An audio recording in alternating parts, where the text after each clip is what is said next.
clawed at the ground until his hands bled. Then he slammed his head against the floor. This boy had hit rock bottom. His sister had been taken, and his parents died on the very same day. Blood streamed from his eyes as he swore to take revenge on those bastards. To make things even worse, he was on a bus that crashed through a bridge and plunged straight into the river. He struggled to escape the wreckage with someone on his back. The girl who had fallen on top of him tried to call emergency services, but instead, she accidentally started a live broadcast to the entire world. Everyone watched as the bus lay submerged in the raging river. Then they saw someone emerging from the water carrying 5 people at once. That man was the one who had lost everything. He was bringing everyone to safety. The people on the bridge were in complete panic. One mother screamed for her son, who was still trapped inside the overturned bus. Without hesitation, the protagonist dove back into the wreck. With his glowing yellow eyes, he could see through everything. He found the boy, but the passage had collapsed shut. The people above had no idea what was happening. Then, with sheer brute force, he ripped apart the bus's metal frame underwater. This guy was an absolute beast. He had spent 5 years as a ruthless mercenary in a brutal war. After discovering that the Seven Stars Society was responsible for destroying his family, he returned seeking revenge, and he will tear apart anyone who stands in his way. Days later, the entire city continues searching for the whereabouts of the mysterious hero. In the offices,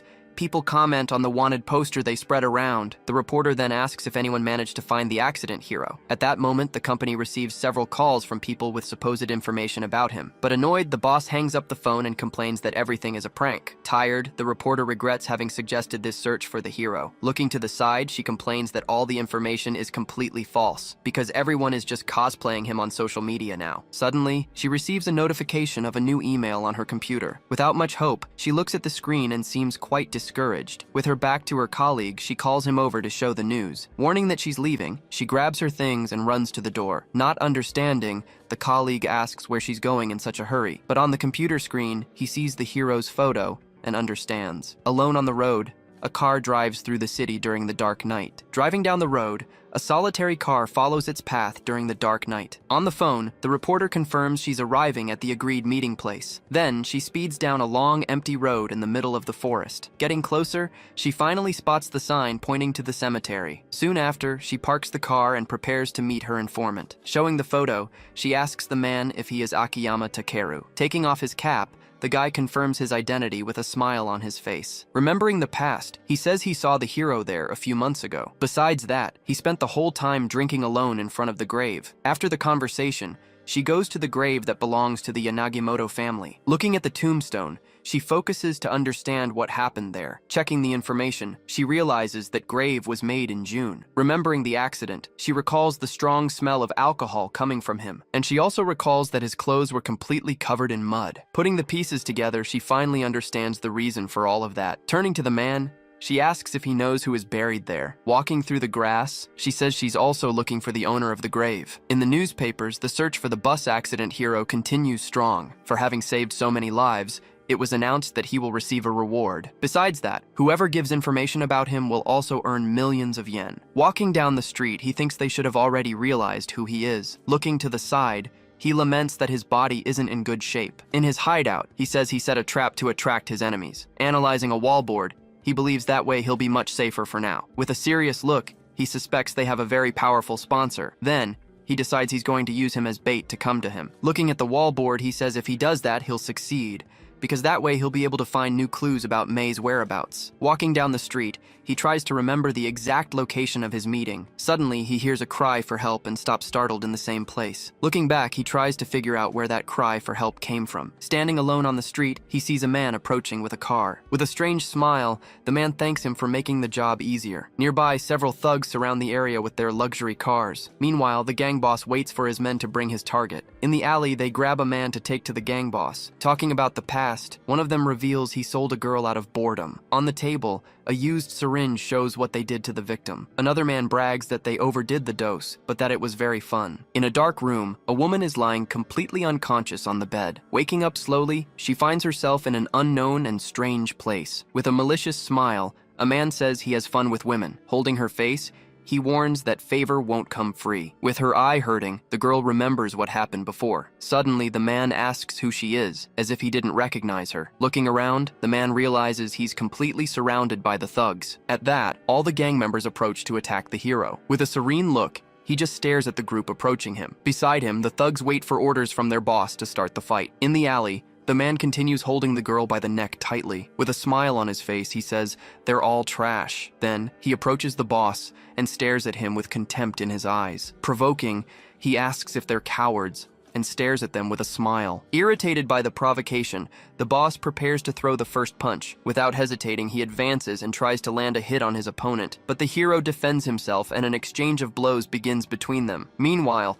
the thugs watch the fight and mock the lone hero. Screaming with rage, the boss demands he repeat what he said before. In the same instant, the hero manages to catch his blow with one hand. Squeezing hard, he begins to crush his opponent's hand. With a scream of pain, the gang boss feels his arm break. Seeing the scene, the thugs prepare to attack the hero altogether. Even with his broken arm, the boss advances for a new attack. Taking a step forward, the hero prepares for the counterattack. With a quick blow, he strikes his opponent right in the stomach. With the force of the blow, the gang boss feels the air leaving. Being thrown far, he crashes hard against the concrete wall. Fallen on the ground, the gang boss lies motionless and seriously injured. Standing in the middle, the hero stares at the other thugs who remain there. Looking from above, all the thugs surround the hero with their cars. With a smile on his face, he says it was all self-defense. Facing the group of men, Ken explains that he'll only defend himself from this unfair accusation. Noticing his stance, the men in front tense up and start sweating. Then, a superior shouts, ordering all his men to advance against him immediately. With a slight smirk, Ken calmly prepares for the confrontation coming his way. The first thug charges forward with everything, trying to land a direct hit on his face. Dodging easily, Ken evades the attack while his eyes begin to glow intensely. In the same instant, he grabs the man's head with impressive force and immobilizes him. Right after, he slams the thug's face into the ground with a truly devastating impact. Seeing his companion on the ground, another man pulls out a knife and runs in his direction. Getting close, he tries to stab Ken's neck with the sharp blade, but Ken simply grabs the attacker's face, stopping the attack with just one hand. With a single movement, he throws the man away, knocking down all the other thugs. Switching scenes, Kronos and Zeus notice someone's causing a huge commotion nearby. Meanwhile, outside, the noise of the fight intensifies between the cars and containers. Because of this, Kronos orders one of his subordinates to go there and solve the problem. Accepting the orders, the man prepares to head to the commotion outside. Walking toward the noise, he realizes the intruder seems pretty strong, but upon reaching the location, he's completely shocked by the scene he finds. Looking around, he sees his companions defeated and scattered everywhere. Meanwhile, Ken just cleans his hands amid the bodies of the fallen men. Getting furious with that, the man approaches to confront Ken face to face. In the same instant, he angrily asks who's responsible for that mess. Turning slowly, Ken faces the man with a very calm smile on his face. With a smile, he replies that he was a civilian passing by who heard the noise. Not believing the answer, the man stomps firmly on the ground and advances in his direction. Shouting angrily, he tells Ken not to get cocky just for winning. Then he tries to land a powerful blow, aiming right at the middle of his face. However, the attack stops in the air before even reaching its target. With quick reflexes, Ken blocks the blow using only the palm of his hand. Right after, he grabs the man's face, covering everything with his huge hand. Releasing a dark aura, his eyes glow red as he prepares his powerful attack. Then he lands a devastating blow that throws the man violently far away. Flying through the air, the man's body goes in Zeus's direction, who's shocked. Right after, the body falls with a heavy thud right at their feet. With an expression of pure fury, Kronos looks in disbelief at the scene before him. In the same instant, he grabs a metal object and prepares to fight with it. At the same time, Zeus advances shouting, ready to finish off the intruder once and for all. Walking through the flames, Kronos slowly approaches to face Ken head-on. Noticing the approach, Ken's eyes change to an intense purple tone. Dodging at the last second, he leans back, escaping the first quick strike. Taking advantage of the opening, he counterattacks with a direct punch to Zeus's face. But coming from the side, Kronos attacks and lands a strong blow on Ken's face. In the end, Ken stands amid the bodies of all the enemies. Then, he just stares at the battle's result with a serious, tired look. From above, he observes the stopped cars and the completely silent street after the fight. Inside the car, the driver looks terrified at the scene he sees outside. Then, he slams the accelerator with all his strength to obey orders. Advancing at high speed, the car goes full force in Ken's direction to run him over. In the last second,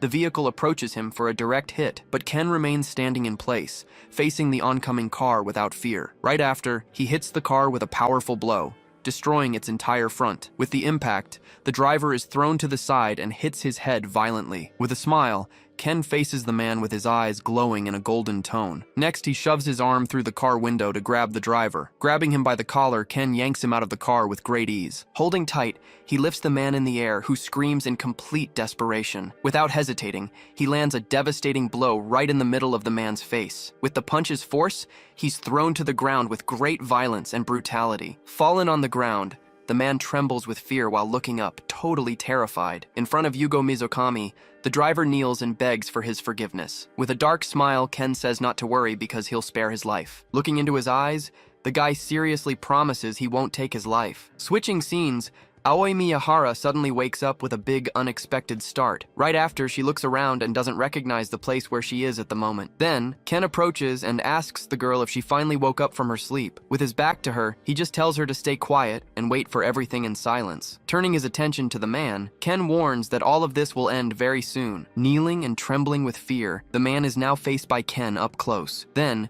Ken orders him to hand over his cell phone, which is passed without hesitation. With the device in his hands, he confirms the man's identity as Yosuke Maida. Right after, Ken begins interrogating Yosuke about what his father's profession is. Scared, Yosuke reveals that his father is an important member of the national parliament. Then Ken asks if his father knows about the wrong activities he's been doing. Without waiting for the answer, he uses Yosuke's cell phone to call his father. In the same instant, a furious voice answers the phone, yelling at his own son. Hearing the scolding, Ken continues the call while Yosuke stays on his knees on the ground. With a smile, he interrupts the call to formally introduce himself to the guy's father. Continuing the conversation, he informs that he needs to tell about the crimes committed by his son. Listing the offenses, he accuses Yosuke of various crimes, saying he has proof from car cameras. On the other end of the line, Yosuke's father is shocked and asks if it's the police. Then he denies being a cop, explaining he was a victim of Yosuke and his friend's violence. Right after, he states he'll need financial compensation for what the guys did. Hearing this, the father yells at Yosuke,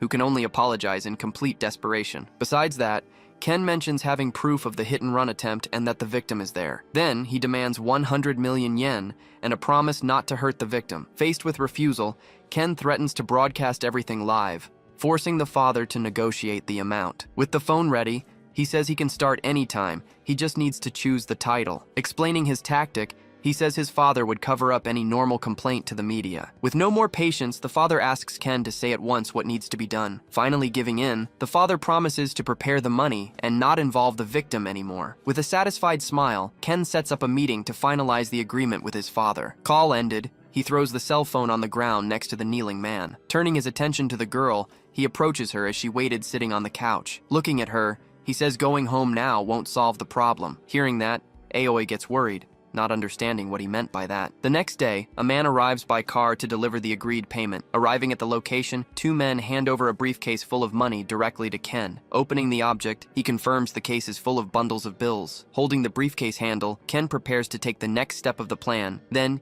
he throws the briefcase with all the money in Aoi's direction, and she reacts. Not understanding anything, she wonders if he's really giving her all the money. With a smile, Ken says she doesn't need to thank him, because he didn't talk to her father. Still confused, she holds the briefcase while he says he didn't help her out of kindness. Insisting, she states he saved her life, but Ken just smiles at the comment. He walks away and says he's just a passing criminal. Slamming the table hard, the politician shows all his anger and great frustration. With his political career at risk, he swears he won't let this slide easily. Then, he grabs his cell phone and immediately calls a contact named Yugo Mizukami. Answering the call, Yugo hears the request for him to take care of a man. For the dirty work, the politician offers a reward of 50 million yen in cash. Then, Yugo gets interested in the matter and asks for more details about this man. Smiling sinisterly, he clearly accepts the proposal to hunt the new target. In a flashback, one man alone saves all the passengers from a serious plane crash. Watching the recording, a man doubts the low-quality image is really him, but a woman confirms it right away, recognizing his face and his characteristic movements. Remembering his presence well, she recalls she could never forget that person. At that, one of the men slams the table, furious that he didn't die in the field. Totally shocked, he questions how that man managed to return after being gone so long. Then a woman says there's no time for panic, as they need to discuss countermeasures. Sitting in his chair, one of the men agrees, saying reporting would be useless for all of them. Right after, the woman decides they'll have to deal with this whole situation themselves. Turning to the side, she questions why Yugo is on the phone at a time like this. On the phone, he responds that he just sent someone to politician Maida's house. Right after, He explains that his son got into a fight with some thugs. Interrupting the conversation, Kronos tells everyone to focus on the main topic of this important meeting. While showing a news story, he asks what everyone thinks the hero will do now. Very worried, a man says he doesn't know, but that he might raid their headquarters. Biting her nails nervously, the woman says he's not a reckless fool. Biting her lip hard, she concludes he's looking for very powerful allies. Changing scenes, Aoi Miyahara rings the doorbell of a house on a very sunny day. Hearing the noise, Ken opens the door to see who's outside. Getting surprised, he finds Aoi standing right in front of him, looking at him fixedly. With a determined look, Aoi says she finally managed to find him after so long. Asking how she found him, he hears that she's been there several other times. With his arms crossed, he asks what she came to do at his house. Gesturing with her hands, she denies she's there to do an interview with him. Looking down, she explains that as a reporter, she said things she didn't want to say. Standing in front of him, she says she just wanted to genuinely thank him for all the help. After the statement, the two remain silent for a moment, just staring at each other. Breaking the mood, she asks to borrow his phone quite unexpectedly and quickly. Typing on the device, she asks why he disappeared without leaving any kind of contact. Looking at the screen, she gets confused by what she sees on his phone. Looking at the screen, she sees his contacts are divided into 3 different groups. At that, Aoi gets thoughtful while trying to understand that strange contact organization system. With her finger on the screen, she points to the last 2 and strangest categories. Then she asks what the difference is between the groups of who he calls and who answers. Taking the phone back, Ken explains the difference is who initiates the call. Because of that, she understands that the people he calls are the most important. With his arms crossed, Ken continues standing at the door while observing Aoi's reaction. Right after, she asks about the opposite group and gets embarrassed, thinking she was insensitive. But Ken runs his hand through his neck, denying she asked a wrong question. With a serious look, he explains they're people he can't refuse. At that, she offers to update her contact on his phone, but he says it's fine. With a smile, he says not answering someone who visited could become a problem. Seeing him smiling, she realizes he seems like a totally different person that way. Then, Aoi invites him for coffee as a way of thanking him for the great help. Changing to the cafeteria, the two sit at a table so they can talk better. Smiling in the cafeteria, Aoi continues the relaxed conversation with Ken right in front of her. Outside, Yugo Mizukami watches them closely from inside his car. At that, Ken comments about the world they live in,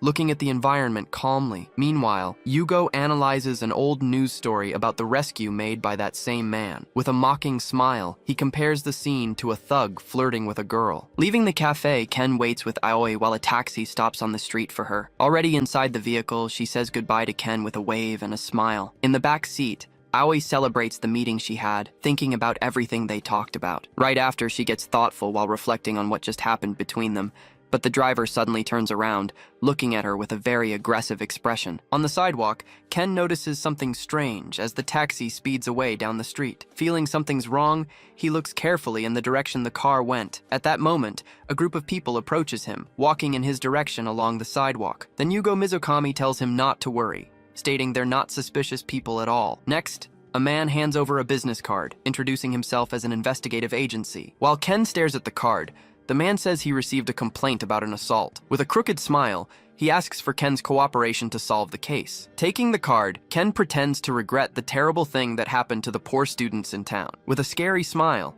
he says he'll cooperate with the investigation of the case. Then, the men take Ken to an empty, dark park so they can talk better. Walking through the park, the man tells how the students were suddenly attacked by someone. Cleaning his ear, Ken questions if they didn't do something to deserve the attack. Stopping walking, the man accuses him of using thugs to play victim. Turning to Ken, he says he has good news and bad news about the case. Then he reveals the good news is the client doesn't want to kill him. The bad news, he says, as the group surrounds Ken under a streetlight. At that moment, he pulls a gun from his coat and loads it right away. Pointing the gun, he says Ken's annoying conversation made him nervous. With the gun pointed at him, Ken says he needs to ask just one thing before everything. With a smile, the man tells him to say what he has to say already. Looking to the side, Ken prepares to ask an important question to the man. At that, he questions if the thug had already informed the client about his capture. With the gun still pointed, the man stays silent for an instant, thinking about the answer. Smiling cruelly, he responds not yet, as he's planning something else first. Seeing the opportunity,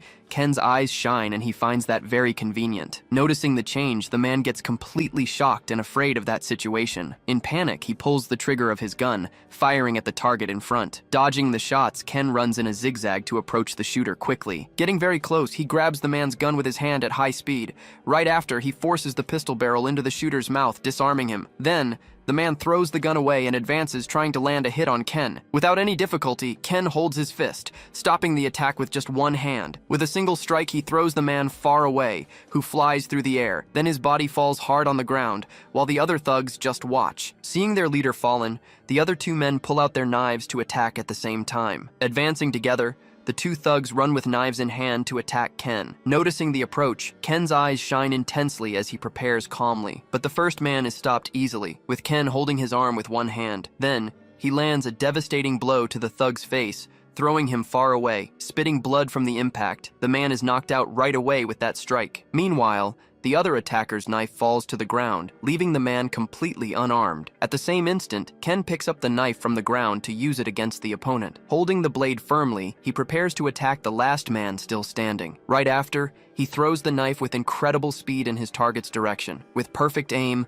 the knife hits the man's ear, who gets completely terrified. At that, the last thug falls, leaving only the leader watching everything from the ground. Then, Ken walks toward the fallen leader with a serious and very cold expression. Picking up the gun from the ground, he says the good news is he won't kill him. Right after, he cocks the gun, preparing to reveal what the bad news is. With a scary smile, he says he won't kill him, emphasizing the word well. Pointing the gun, Ken warns he'll count to 3, giving one last chance. At that, the thugs fallen on the ground start bleeding heavily from the wounds received. Seeing that, one of the fallen men looks with pure dread at the scene. Meanwhile, the leader agonizes on the ground, feeling the weight of his great defeat. At the end of the count, Ken points the gun right in the direction of his final target. Noticing the man's silence, Ken presses the gun against him to get an answer. Then he warns that trying to buy time with silence won't do any good. Seeing the man still on the ground, Ken continues to provoke him with his very direct questions. Right after, he approaches and asks if he didn't hear his clear order. With a cold look, he continues staring at the fallen man, waiting for a single answer. At that very moment, the man screams desperately, begging him to wait just a moment. But Ken simply ignores the request and places his finger directly on the gun's trigger. Then, a shot is fired, hitting the streetlight lamp and scaring the man badly. Startled, the man screams in terror as blood drips from his wound. Totally defeated, he lies on the ground, unable to show any of his previous reactions. Gritting his teeth, he finally gives in to the pressure and agrees to his demands. Next, he promises he'll never appear in front of Ken again. But Ken says he doesn't want the money, offering even more for what he needs now. With his hand extended, he orders the man to hand over his phone immediately. Terrified, the man begs, knowing that Ken wants the contact of whoever hired him. Noticing the refusal, Ken offers double the money for him to hand over the phone. With wide eyes, the man wonders if Ken knows who the client is. Taking a step forward, Ken continues to pressure the man with his intimidating presence. Without answering, he simply asks if the man thinks the 7-star society is any different. In shock, the man questions how he knows that, and if he did all this even knowing. He then explains that messing with them is the same as becoming an enemy of the state. After all, the organization controls politics and the media with its power and great influence. Besides, they possess enormous wealth, with piles of money and gold bars. Even the president, he says, is nothing more than a pawn in the organization's hands. And no one, he claims, can face the 7 members, especially Yugo Mizukami, the most feared. Terrified, he warns that if Ken continues, his life will be in constant and immediate danger. Ignoring the warning, Ken yawns and cleans his ear, showing his total disinterest in the matter. Crouching down, he says he appreciates the advice, but this isn't a negotiation. With a serious look, he says there's only one choice, which is to hand over the phone. In the end, he presses the gun against the man's ear, repeating his question one more time. Pressing the gun to his ear, Ken says his ears seem to be clogged. Right after, he points the gun at his eye, questioning if there's something there. With the gun pointed at his face, the man is completely without any reaction. Smiling in a frightening way, he offers to clean everything for the man. Frightened by the threat, the men begin to flee desperately from that dangerous place. Meanwhile, moths fly around the only light on in the dark park. Running without looking back, the leader wonders who that scary guy was. He keeps running as fast as he can, thinking he barely escaped with his life. Still running, He steps in a puddle of water while trying to get away from there. Right after, the remaining henchmen stop running, panting from the effort of the escape. Very worried, he realizes the problem is that Ken stole his personal information. With a cut on his face, one of the henchmen asks what they'll do now. Then the leader shouts furiously, asking the henchman if he happens to want to die. Seeing the situation, another man says they have nothing to show in their report. Looking up, the leader remembers the area is full of detective agencies. With a plan in mind, the leader says conflicts and ambushes are common there, so he suggests they say they were ambushed by guys from another rival agency. The sign of one of the city's agencies shows the services they offer. To support the story, he says his henchman's injury will serve as evidence, but the injured man questions if the other agencies will really cover the story. Seeing a dead moth on the ground, the leader thinks about how to get out of the situation. With a cold look, he decides the only solution is to kill everyone involved. Meanwhile, Ken observes the phone, reflecting on how the strong always oppress the weak. With a determined look, he prepares himself for what will come next in that city. Changing scenes, he goes to a hospital for a consultation with a doctor. Entering examination room 7, Ken sits down to talk with the professional. Analyzing the tests, the doctor is surprised by Ken's body condition. With a smile, Ken asks if his state is that bad, even though he already knows. Looking at the results, the doctor says his body seems like someone in their 70s. Then, Ken asks if fighting is out of the question, but the doctor simply denies it. The doctor warns that if he fights, his fist will break, not his opponent's face. Listing the problems, he mentions pulmonary emphysema, obstructive disease, and severe memory problems. Besides, his cell replacement is at the final stage, the perfect moment. That's why he went to an organization hospital, because now all that's left is to wait. Changing scenes, an elegant man walks down a dark corridor carrying an envelope. With the package in hand, he continues his way to the final destination of that delivery. Then, he opens a door and enters a room completely illuminated by light from outside. Standing at the door, he prepares to meet the people waiting for him inside. Seated at the table, a man and a woman await the start of an important meeting. On the phone, another man warns that Yugo had an unforeseen event and won't be able to come to the location. Meanwhile, a woman is curled up on a sofa, clearly traumatized by what happened. In another place, a man reports the situation to a mysterious and very powerful figure. At the meeting, a woman comments on the absences, hearing that Kazuki went to report to the boss. With a sigh, she complains it feels like any college work meeting. Handing over the envelope, the man says he needs to discuss something about Ken Yanagimoto urgently. Reading the document, he informs that Ken had a health checkup today. The woman takes the paper and carefully reads his medical exam results. With wide eyes, she's surprised to see he's not a critical patient. Then the man explains he was injured in the war and in the bus accident. With that, he concludes now is the chance to attack. But the problem is, tapping his fingers on the table, the other man confirms that Ken returned to the university. With a smile, the woman comments the university is where he wanted to do projects. Remembering the connections, she mentions the organization has a strong group on the university campus.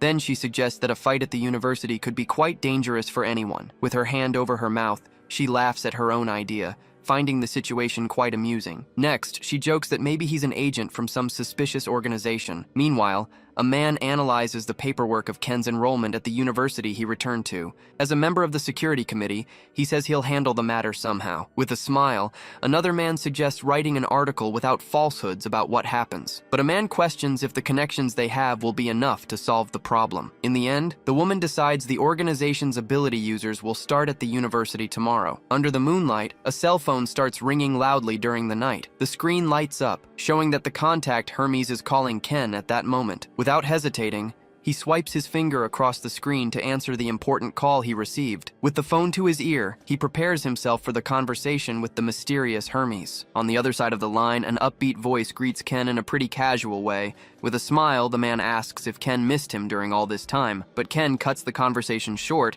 and asks directly about May's case, his cousin. Laughing at the coldness, Hermes says the case will take time and he has other information. Then he reveals that a person named Kuniyama Aki might have some clues about the case. Worried, Ken asks if Aki got dragged into the situation and if she's in danger. With his finger on his chin, Hermes thinks about how to answer such a delicate question. He explains that she's in the country, but getting to her is pretty difficult. Although it's close, the place is hard to access and very well protected against intruders. In the end, he says that Ken has business there, Unlike most people, with his hand on his forehead, Ken gets confused and asks Hermes to be more direct. Being direct, Hermes says she was captured by the Seven Star Society, to his shock. Hearing the news, Ken grips the phone tightly, feeling immense anger. Standing in the middle of the darkness, he's in shock with the revelation he just heard. Distant, he continues the call, trying to process the information he received from that call. In his room, the phone stays on the call while Ken deals with his own thoughts. At that very instant, Hermes tells him to keep running desperately until his death comes. With a smile, he adds, telling him to run until he's completely out of breath. Gritting his teeth, Ken feels the rage growing inside him, preparing for action. Soon after, he starts running through the city, jumping between buildings with great agility. Meanwhile, Yugo Mizukami receives the news that his men lost sight of Ken. Drinking a drink, he hears they were ambushed by another agency, a complete absurdity. On the phone, he complains to the doctor that the agency is also short on personnel. Saying he needs more guards, he asks to recruit the hospital security for him. With a dark plan, he thinks that if the target dies, he won't need guards. Ending the call, the politician shows his frustration with the current situation he's in. On the phone, he complains that he hates people who don't know their place. Meanwhile, a girl runs desperately through the street, fleeing from something or someone dangerous. With a sinister smile, Ken says that even those he thought were dead showed up. Watching a seated woman, a man laments that they should have stayed quiet without interfering. Grabbing a bottle, he complains that they interfere all the time, causing many problems. Then,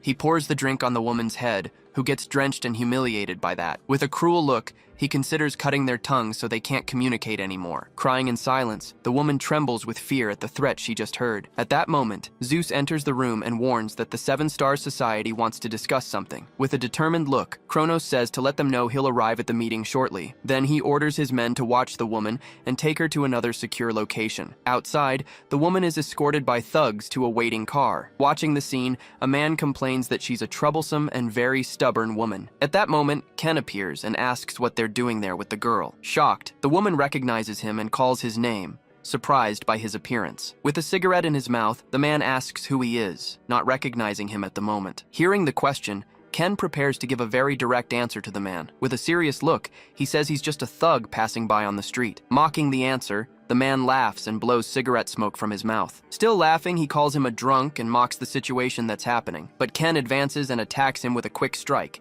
giving him no time. With the impact, all the thugs are thrown back with impressive force. Flying through the air, they're defeated with a single powerful blow from Ken. Fallen on the ground, the leader hears Ken say he likes the idea of being a drunk. Then, he orders them all to drink until they pass out and can't get up anymore. Next, he orders them to get drunk and cause a lot of trouble everywhere. Hearing the orders, one of the thugs gets tense and looks to the side, worried. Furious with the humiliation, he gets up and advances to attack Ken with rage. Running in his direction, he tries to land a direct hit, but Ken dodges easily. Immobilizing the man, Ken whispers in his ear about everyone's current situation. Then he throws him against the car, landing a strong blow to his head. With the impact, the man is hurled and slams hard into the car's hood. Standing near the vehicle, another man pulls out a knife and prepares for combat. Advancing with the blade, he tries to attack Ken, who just watches the movement coming. But Ken grabs his head with one hand, stopping the attack quite easily. With the other hand, he grabs his hair, ready for the next move in the fight. Then,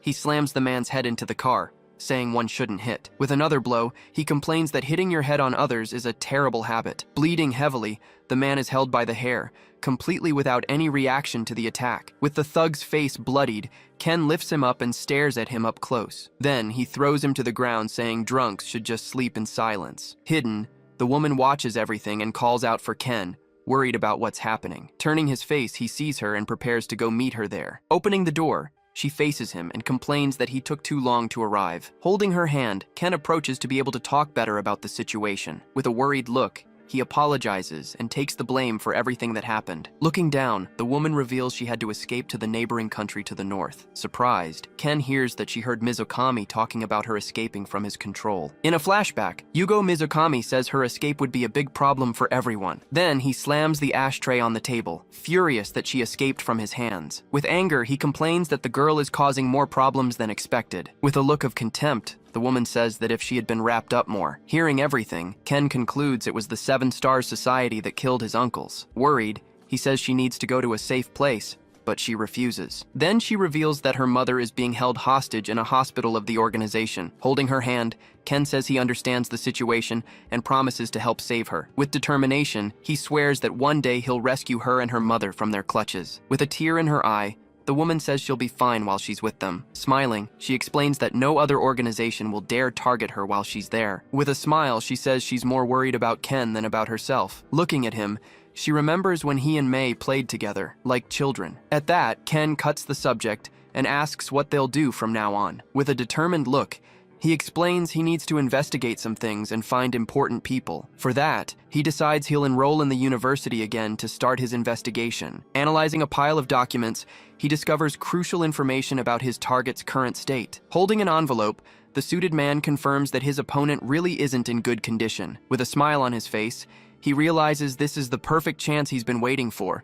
So he decides he'll take care of Yanagimoto Ken before he can fully recover. Being Chief Kondu Kazuki, he plans to use a loophole in the law to justify his action. Placing the papers on the desk, his superior asks what kind of agent he intends to send now. With a confident look, Kondu states he'll send 2 second-stage people for the mission. Crossing his arms, the other figure questions the possibility of them also being some kind of awakened. Looking out the office window, he admits that possibility really can't be completely ruled out. After hearing the response, his superior just processes the information in complete and absolute silence. Leaning back in his chair, he finally comments that this whole situation is a bit disappointing to him. Shifting to a sunny day, someone seems unable to believe what they're seeing there. Suddenly, a brown-haired man appears shouting, shocked to find someone he thought was dead. But Yanagimoto Ken just stares at the man with a tired expression, seeming not at all surprised by the reunion. Raising his hand to his forehead, the man asks where he's been during the last 5 long years. Standing in the hallway, Ken explains he traveled to study, while the other already questions him. Thinking about what would be dirty, Ken remembers the guy is referring to an old retaliation. Meanwhile, the dirty thing Ken really did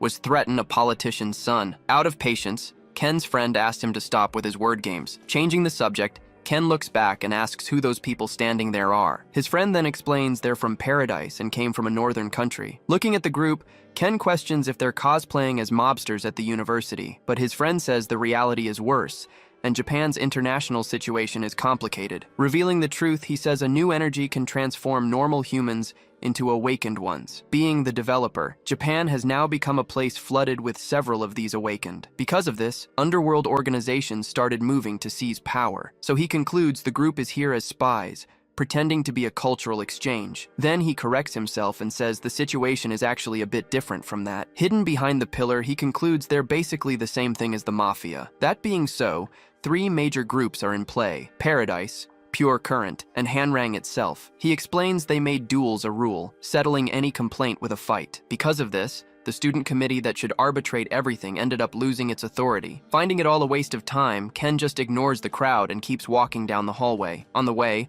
a large man blocks his path and says he's in the middle. With a subtle smile, Ken simply tells the guy to get out of his way right now. Standing face to face, the two keep staring at each other, increasing the tension in the hallway. Suddenly, another person approaches to get in the middle of that forming mess. Getting closer, he asks if the big guy can't get through because of his size. Irritated by the provocation, the man accuses him of looking down on the Hanrang group. Furious at the audacity, he advances with a direct blow, wanting to shut his rival up, but the other guy blocks the attack with his arm, stopping the movement with great ease. Firmly gripping his arm, he reveals his red eyes and gives a very dark warning. In the same instant, a woman appears and tells both of them to stop that fight immediately. Looking at them, she questions if the Hanrang group is planning to break the balance of power. Right after, the red-eyed guy recognizes her as Jang Chiuxia from the Paradise group. Standing in the hallway, Ken just watches the whole confusion without showing any reaction. Pointing in his direction, the Hanrang guy says he doesn't care about himself. Not understanding anything, Ken wonders if the guy knows him from somewhere by chance. Watching the Paradise group leave, Ken says they're not such a big deal after all. He then completes his reasoning saying she's basically trash to him. Next to his friend, he just observes how the university is being treated now. Suddenly, someone runs toward them shouting and asking if the sensei is okay. Getting closer,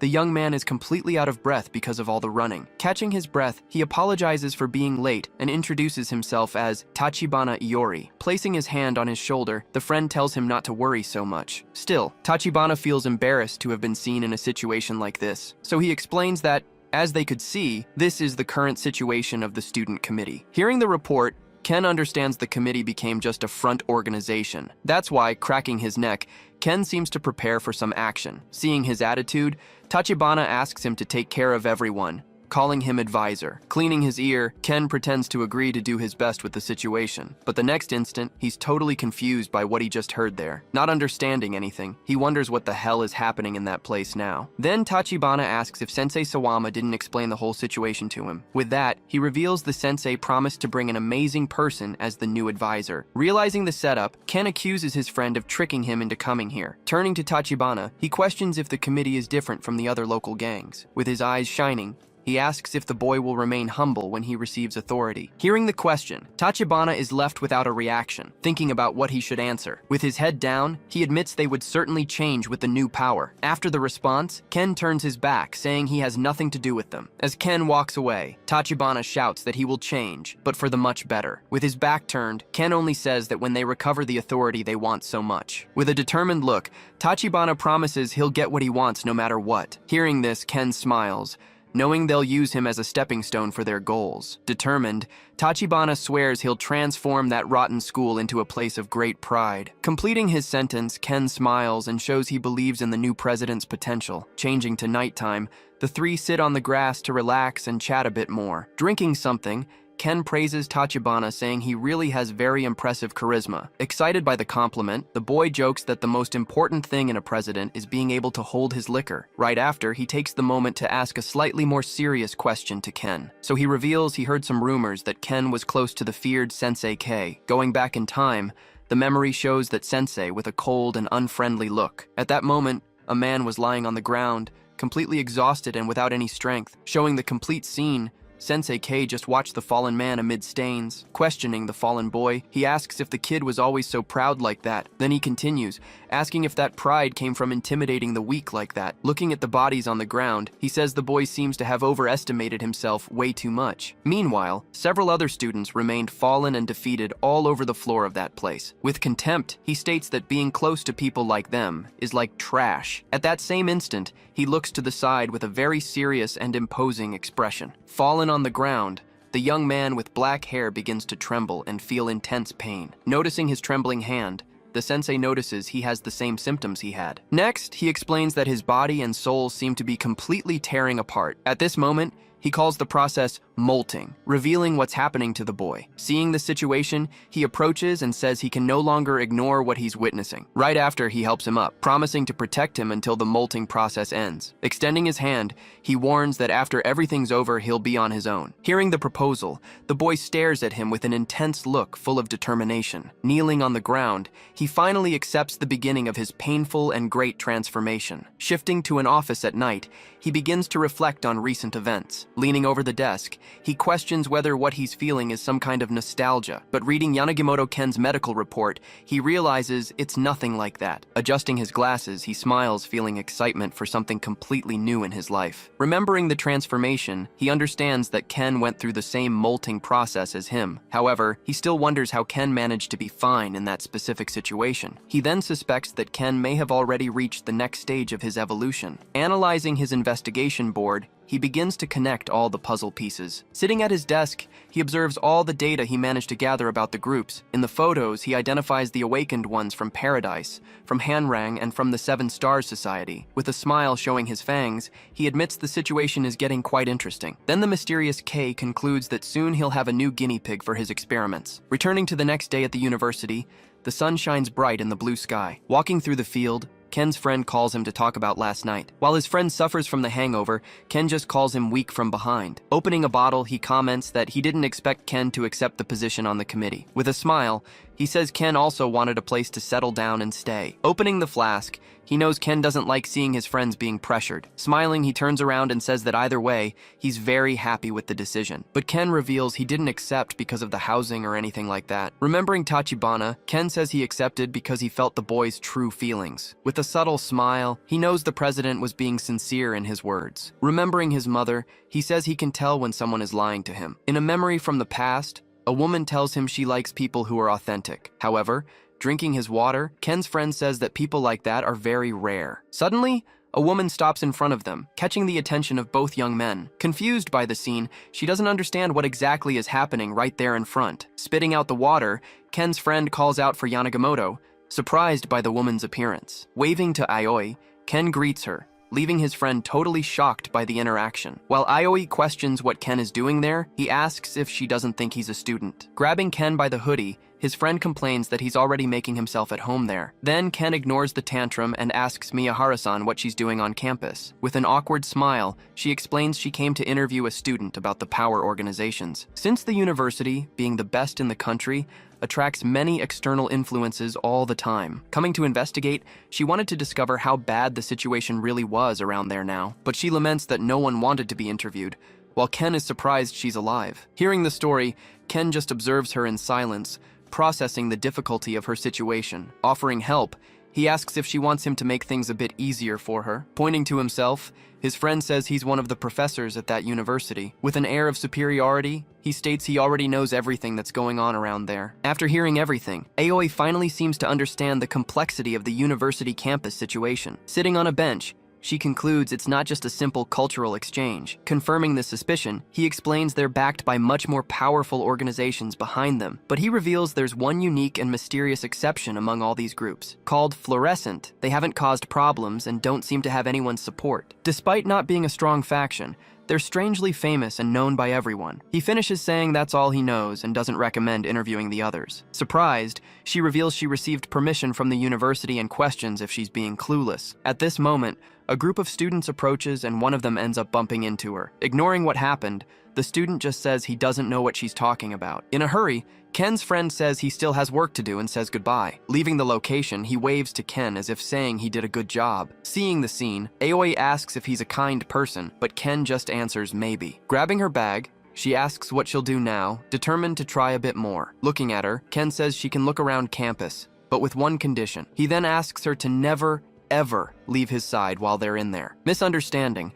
she asks if this means they'll have a date on the university campus. Meanwhile, a white-haired man asks where the reporter who's snooping around is. With a furious look, he wonders if she's someone who perhaps supports the committee. Observing the group, Ken warns Aoi that person is clearly an outsider. Clenching his fist, he considers her basically the same thing as any pest. Perceiving the threat, Ken's gaze becomes serious and much more focused on the opponent. Acting fast, he pulls Aoi behind him, protecting the girl from imminent danger. At that same instant, the white-haired man advances and lands a blow on the bench. Aoi's mouth drops open, completely shocked by the man's display of strength. Looking at the damage, he says the discipline code is a complete chaos. Then he warns that the student committee should just watch everything from afar, but Ken keeps staring at the man without showing any reaction, maintaining his usual calm. With a smile, he asks if Ken perhaps wants to resist against the powerful Paradise group. Ken just responds, asking why he should resist against their group. Getting close to her, the man says he should have said that from the beginning, but Ken explains that resisting is fighting not to have their rights stolen by them. Completing his statement, he warns that either way he won't take anything from her at that moment. Irritated by the response, the man asks what Ken just said. In the name of the committee, he finally declares an official duel against the entire Paradise group. Smiling with confidence, he just tells the guy to resist as much as he can now. On behalf of the committee, he finally declares an official duel against the entire Paradise group. Smiling confidently, he just tells the guy to hold out as long as he can now. Far from there, Tachibana Yori walks down the hallway while reviewing some of his important notes. In his notebook, he analyzes all the information he's gathered about the committee's new advisor. Jotting down the details, he concludes that despite everything, Ken seems to be a pretty reliable man. Even so, he still questions whether he can really trust the new advisor's reliability. Thinking it over, he decides he still can't draw conclusions and needs to wait and see. Suddenly, a colleague runs toward him, shouting that they have a huge problem. Turning around, he listens as the colleague tells him what the new advisor just did. Then he discovers, shocked, that Ken challenged the Paradise group to an official duel. Unable to believe what he heard, he asks what his colleague just said. In the courtyard, a crowd forms around Ken and his opponent to watch. In the middle of everyone, Aoi observes the scene unfolding with a very worried look. The white-haired man then picks up a large piece of wood that was on the ground. Wielding the weapon, he asks Ken what his terms are for the duel. With an eye patch, Ken Ken says that if he wins, paradise will be completely dissolved. Hearing the demand, the white-haired man gets an expression of pure hatred. With clenched teeth, he says there's a limit to any kind of mockery. But Ken only responds seriously that he's not joking at all. In disbelief, the man doesn't understand how a guy like Ken joined the committee. He then starts to say what would happen if he won the duel against Ken. At that very moment, Tachibana appears shouting for them to wait, trying to stop the fight. He explains that Yanagimoto-senpai entered the university yesterday and doesn't know the duel rules. But Zhang Qiuxia says he doesn't need any prior knowledge about duels. Crossing her arms, she adds that this only shows how uncultured the committee is. Desperate, Tachibana realizes that if the fight happens, not just the committee, but the campus. He then starts blaming himself, thinking it's his fault as committee president. Amid the chaos, he questions whether he should give up his position as the new advisor. While Tachibana is being held back, Ken just watches the whole scene with a very distant look. Turning to the president, he finally prepares to resolve the situation with his own hands. Pushing people aside, Ken heads toward Tachibana to talk with the president. Approaching, he asks if the kid didn't want everything to go back to normal around here. Facing the president, Ken questions whether he really wanted to restore order on campus. He then reminds the guy that he can't manage to do all of this completely alone. With his gaze lowered, Tachibana responds that he knows that better than anyone else. Hearing the response, a slight smile appears on Ken's face. Understanding the situation, taking a step forward, he turns and says, "It's fine to move forward." Meanwhile, Tachibana's colleagues blame him for the new advisor's reckless attitude. Placing their hands on his shoulders, they suggest it's better to remove Ken from his position. Clenching his fist, Tachibana realizes that if he does that, everything will have been in vain. But his colleagues insist, saying he needs to think about saving his own life first. Turning to them, Tachibana says that to achieve something impossible, you need an attitude. With a determined look, he states that they need to bet on something out of the ordinary. Taking the lead, he admits that Ken is a rude person, but he's the bet. On the other side of the courtyard, Ken just watches and awaits the president's decision. Supporting the new advisor, Tachibana tells everyone to trust him at least once. Returning to the duel, Ken pretends he forgot the conversation and asks what they were talking about. Irritated by the provocation, the white-haired man gets a look of pure rage. Gripping the wood, he says he demands exactly the same thing as the advisor. Then he decrees that if he wins, the entire committee will be completely dissolved forever. With a sadistic smile, Zhang Qiuxia tells her henchmen to beat the opponent without mercy. He then jumps and prepares for a top-to-bottom strike with full force. Advancing with the weapon, the white-haired man delivers a powerful blow in his direction. With a precise attack, he tries to hit Ken with the wood right in front of him. At the last second, Ken dodges with a quick movement and escapes the opponent's attack. In disbelief at the speed, the white-haired man doesn't understand how he dodged. Furious, he spins his body and tries to hit Ken with another quick and brutal blow, but Ken dodges once more, escaping a sequence of his fast attacks. With a focused gaze, Ken notices that the Seven-Star Society isn't supporting Paradise. Analyzing the scenario, he suspects that perhaps the Hanrang group is involved in the situation. Observing the group from afar, Ken sees that they're just watching everything happen. With Hanrang just observing, Ken realizes they don't seem interested in interfering in the duel. The fight continues intensely, with Ken just dodging the opponent's strikes in the courtyard. Laughing at the scene, a spectator comments that Ken isn't counterattacking, just always dodging. With arms crossed, another spectator just watches everything in silence, without saying a word. Irritated by the dodging, the white-haired man wonders how long Ken will continue. Screaming in rage, he tells Ken to stop dodging and running around the courtyard. Fed up with the situation, he charges at Ken, but is met with a strike. With a quick movement, Ken lands a direct blow to the opponent's face and takes him down. Fallen on the ground, the white-haired man is completely knocked out with just one blow. Crouching down, Ken picks up the wood that fell on the ground and says he'll borrow it. The crowd is in shock, unable to believe he defeated the opponent with one blow. Even the Paradise members are confused, wondering what just happened there. On the ground, the tip of the wood Ken holds starts to trace a circle. Thoughtful, Ken says the circle is a bit distorted, while an opponent advances. With the wood, Ken lands a spinning strike and stops the man's attack. He then lands a precise blow to the guy's face, showing all his strength. Continuing the movement, he uses the momentum to hurl the opponent far away. The man is thrown to the ground with the impact, completely defeated by Ken's blow. Fallen, he remembers that Zhang Qiuxia ordered him to be beaten without any mercy. With gleaming eyes, Ken approaches, ready to beat him completely as ordered. Terrified on the ground, the man begins to tremble in fear of what will happen. With the wood raised, Ken prepares to attack while the man begs for help. In desperation,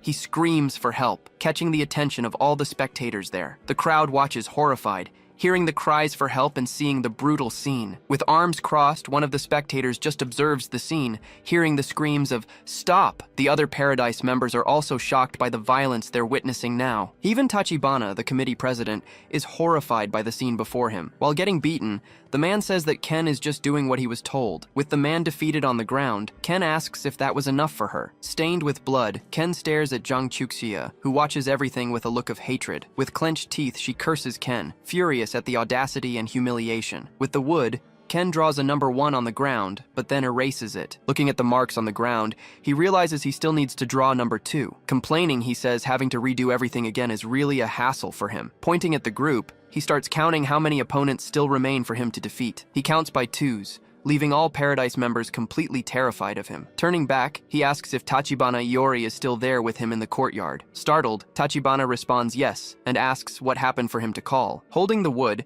Ken asks if it's possible for multiple people to participate in a duel. He completes the question, asking if a one-against-many fight would be possible. Tachibana confirms it's possible, as long as the number of participants is decided by agreement. Too lazy to count all the time, Ken snaps his fingers and prepares to fight. Smiling, he calls everyone to come, saying he'll be the opponent for all of them. Hearing the challenge, the Paradise members prepare to attack all at once. Running together, they advance at high speed toward Ken to start the confrontation. But in just a few seconds, they were all already fallen and defeated on the ground across the courtyard. One of the opponents tries an aerial strike, but Ken blocks it and grabs him. Holding the enemy, Ken uses him as a shield to protect himself from another attack. With a furious look, Ken questions how he dares speak like that to his senpai. Gripping tight, he crushes the man's face with his hand, showing all his strength. In the middle of the chaos, he keeps fighting several opponents at once. With the wooden stick, he prepares to land a direct hit on another enemy. He then delivers a brutal blow to the man's face,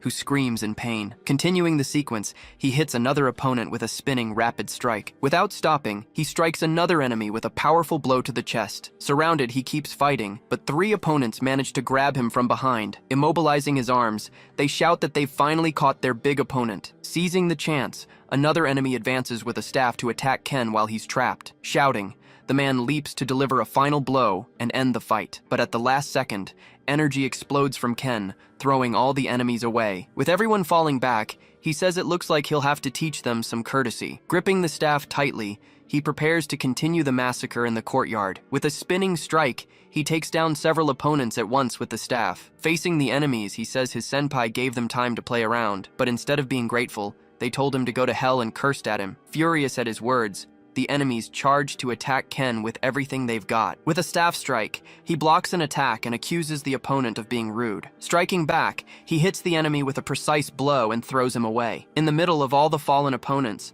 one of them tries a surprise attack from above, but Ken hits him with the tip of the staff, knocking the enemy out mid-air. The man is shocked by Ken's strength, unable to react to the blow he received. Ken reminds him that he told him to go to the other world, which would mean dying. Then he grabs the staff with both hands and breaks it with his strength. With his free hand, he delivers a direct blow to the opponent's face and knocks him down. The man flies backward from the impact, completely defeated by Ken's final blow. Fallen on the ground, Ken says if he can't do that, at least speak politely. Furious, the last 2 enemies charge to attack Ken with everything they have. Running, they shout and go after Ken, who waits for them calmly. With a staff strike, he hits the first enemy, saying they failed. He then hits the second enemy, reminding them of their lack of courtesy and skill. With both defeated, he says they also have no sense of the situation. Smiling, he calls them human trash, showing his contempt for all of them. From afar, Tachibana watches everything in shock, realizing Ken wasn't lying. He understands that Ken really had the power to back up his words and win. Shifting to nighttime,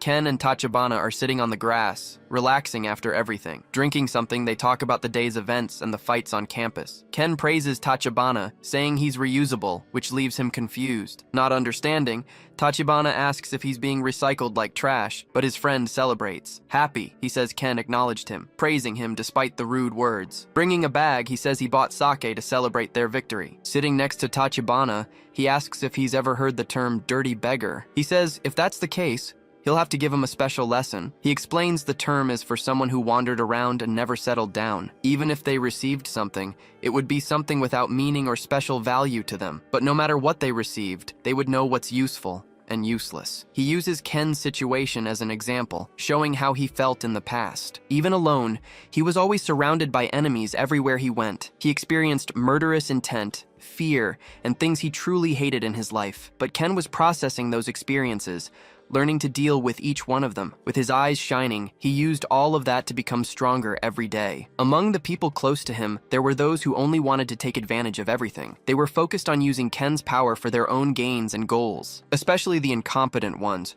who were treated like trash and discarded when they weren't useful. Looking at the sky, he concludes that Ken is a man who differentiates others. Suddenly, he takes a blow and is knocked out from behind, falling on the grass. With the enemy down, he finishes telling the story of Yanagimoto Ken. Grabbing the man, Ken tells him to open his eyes for a final conversation. Complaining about the pain, he says he doesn't know how many people he defeated along the way. Amidst the bodies, Ken stands up and demands he tell everything now. With his face bloodied, the man curses at him, not believing what's happening. But Ken just asks if it's really that hard for him to tell what he knows. With a threatening look, he asks if he can't hear him because his ears are clogged. Scared, the man trembles in fear, unable to react to Ken's pressure. Meanwhile, he starts counting the bodies fallen on the ground one by one. Crying in fear, the man watches Ken count, terrified by the scene of horror. He continues the count, showing the pile of bodies he defeated effortlessly. From afar, Zhang Qiuqia wonders why everything ended that way so quickly. With wide eyes, she doesn't understand what kind of monster Ken really is. Stumbling backward, she falls to the ground, completely shocked by her group's defeat. Sitting on the ground, she trembles in fear, staring at the man who destroyed her subordinates. Furious, she accuses the committee, saying all of this is their fault from the beginning. She then accuses Tachibana of recruiting mercenaries, saying Ken is one of them. But Tachibana tells her to stop talking nonsense and says Ken was a student. Clutching her skirt, she says he's also looking down on her with that gaze. With all her fighters defeated, she realizes Paradise is near collapse. She remembers Ken's condition, that Paradise would be disbanded if he won. With a subtle smile, she thinks that if she admits defeat, everything will be over. Turning around, she calls for Wei Zilong, who was watching everything from afar. With red eyes, she orders him to use his sword and enter the fight. She takes responsibility, promising to bear the consequences of her order. Smiling, Wei Zilong simply says, "As you wish," and prepares for combat. With his bloodied staff, Ken draws what appears to be a symbol on the ground. Around him,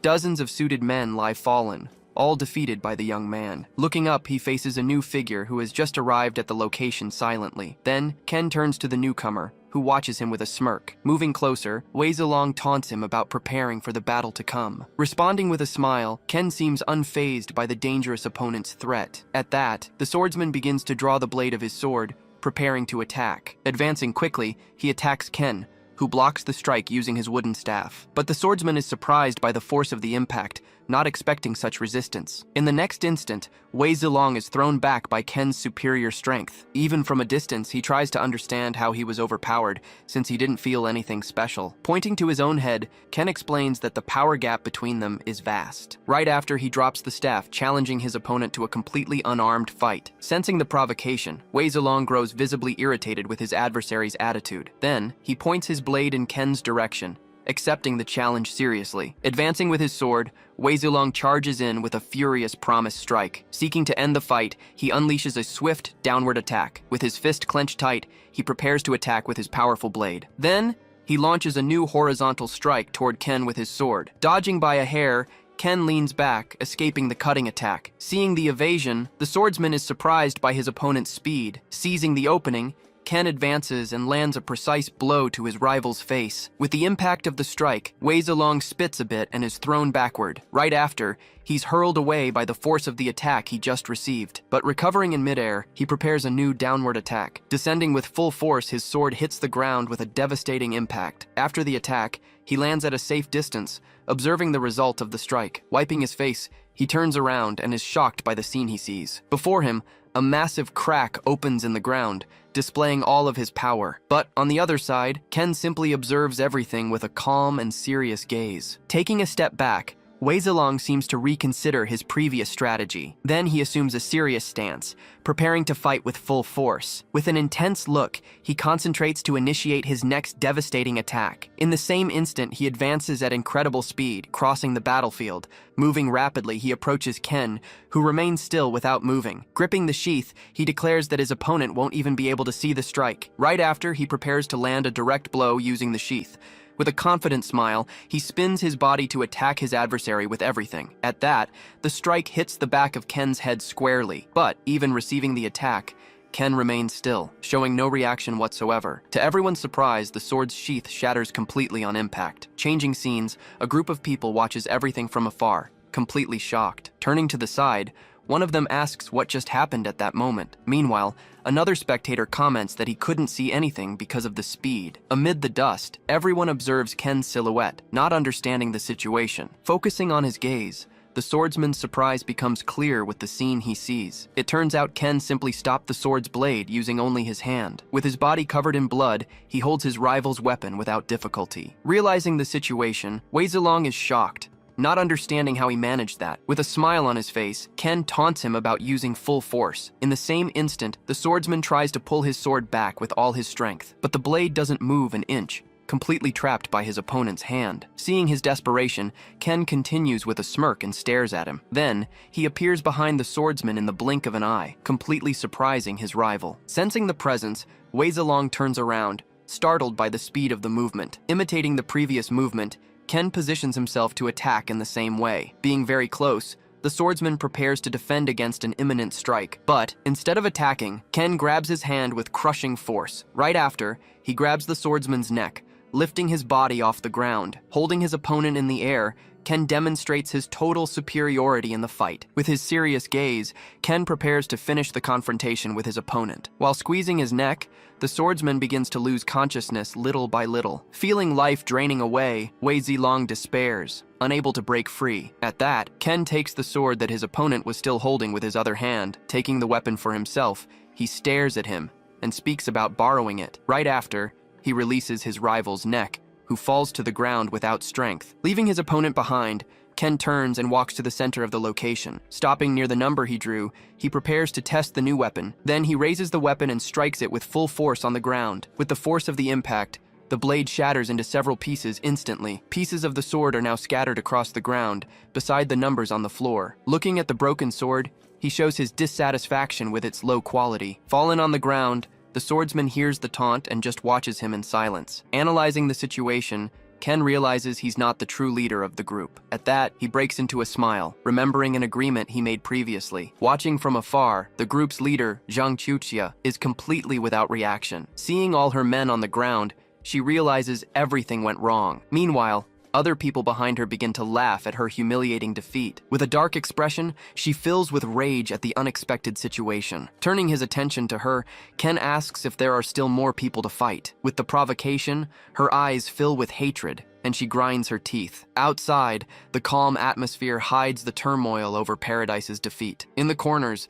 the crowd of students whispers about the strongest man falling. Then, Zhang Qiuqia realizes there's no one left to fight by her side. Seeing that her fighters can't even walk, despair takes over her. Now alone and surrounded by stairs, she finally understands that her group is finished. In complete despair, she laments how things reached this irreversible point. In that moment, she remembers the sole person responsible for all this totally unexpected destruction. And there stood Ken Yanagamoto, standing and observing the result of his actions. Outside, life on campus continues with a strange and tense normalcy. Analyzing the situation, Tachibana Yori finds the lack of commotion from students odd. Meanwhile, the other factions are already planning how they'll take what's left. Nearby, the common students just watch from afar with evident apprehension. Shortly after, Tachibana Iori approaches Ken, asking for a minute of his attention. Stopping his walk, Ken turns to hear what the president wants to say. Looking at him, Ken simply asks if he's okay with the whole situation. With a smile, Tachibana says he's more worried about overloading him even more. Turning his back, Ken simply starts walking without giving any response. As he passes by her, Ken suddenly stops, leaving Zhang Chuxia tense. Turning his body toward her, Ken stares at her closely for a moment. Then, he starts provoking her with a question about her group. Surprised by the question, Zhang Chuxia is left speechless before the provocation. Not knowing how to respond, she just remains silent with a tense face. Gathering her words, she responds that she never borrowed anyone's power. Analyzing the response, Ken seems to agree with what she just said. After the conversation, he turns and speaks loudly for everyone to hear. He announces that he's taking back his word about ending the Paradise faction. Hearing the declaration, the crowd of students reacts with surprise and disbelief. Next, Ken continues his speech with a direct warning to everyone present. He warns all the hyenas now targeting what's left of paradise, and also to all those looking down on the committee, warning also anyone who touches the common students and university civilians. With a threatening smile, he'll challenge anyone who disobeys the rules he's established. Hearing this,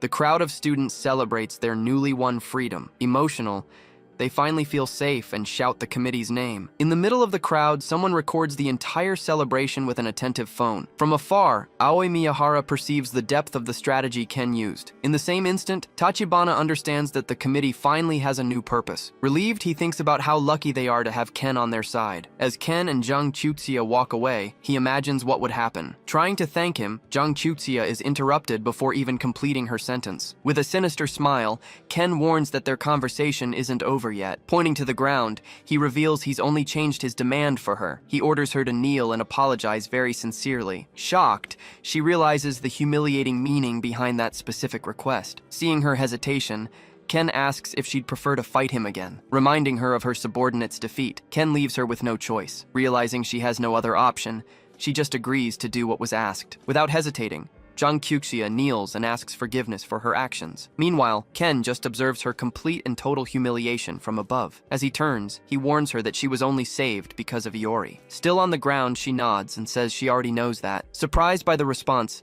Ken stares at her closely with a suspicious look. With a frightened face, she just thanks him for his unexpected and strange mercy. Turning his back, Ken already starts thinking about his next suspicious target. As he walks away, he concludes that the Hwarang faction is the most suspicious. Analyzing the crowd, he notices the group's members watching him from afar. Determined to confront them, he now plans bait to lure them all in. At that moment, a new person approaches and introduces herself as Ishida Nanami. Challenging the committee, she proposes a one-on-one duel between them. Seeing an opportunity, Ken asks what demand she wants to make. Holding the sword, she promises to obey the committee if she's defeated in the duel. With a smile, Ken asks what happens if she manages to win the confrontation. In attack position, she responds that she doesn't care about the final result. With a focused gaze, she states she only came to show her true strength. Advancing rapidly, she prepares to attack Ken with her unsheathed sword. Gripping the sword firmly, she approaches him at extremely high speed now. In a quick movement, she launches a sword strike in his direction. In the last second,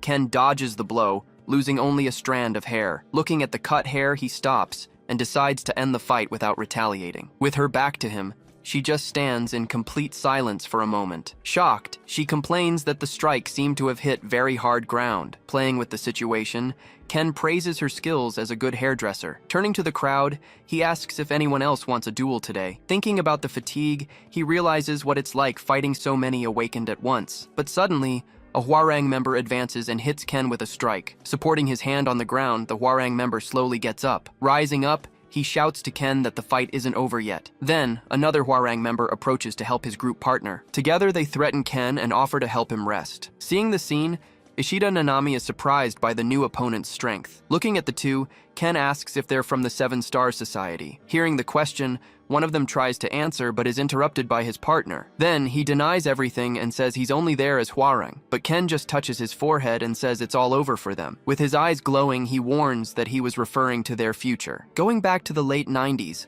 the whole world was going through changes. As the 20th century was ending, something extraordinary began to manifest. During this time, people with special abilities started appearing among ordinary humans. Emerging from the shadows, these individuals stood out with their unique and mysterious powers. With the ability to control energy, they surpassed any existing human limit. Breaking through an internal barrier, they awakened to a new level of power. This granted them not only heightened senses, but also superhuman physical strength. At the first stage, their physical capabilities increased up to 4 times normal. However, their power wasn't just a simple multiplication of common physical strength. Depending on the situation, a single user was worth dozens or even hundreds of men. But all this absurd power also brought with it a terrible side effect. Over time, their bodies began to deteriorate from a phenomenon. Then, unknown pioneers brought a mysterious drug to solve this new problem. This drug not only prevented the collapse, but also easily created new users. From there, the creation and control of users became possible. Nations and organizations then began working to create their own users. Filling out forms,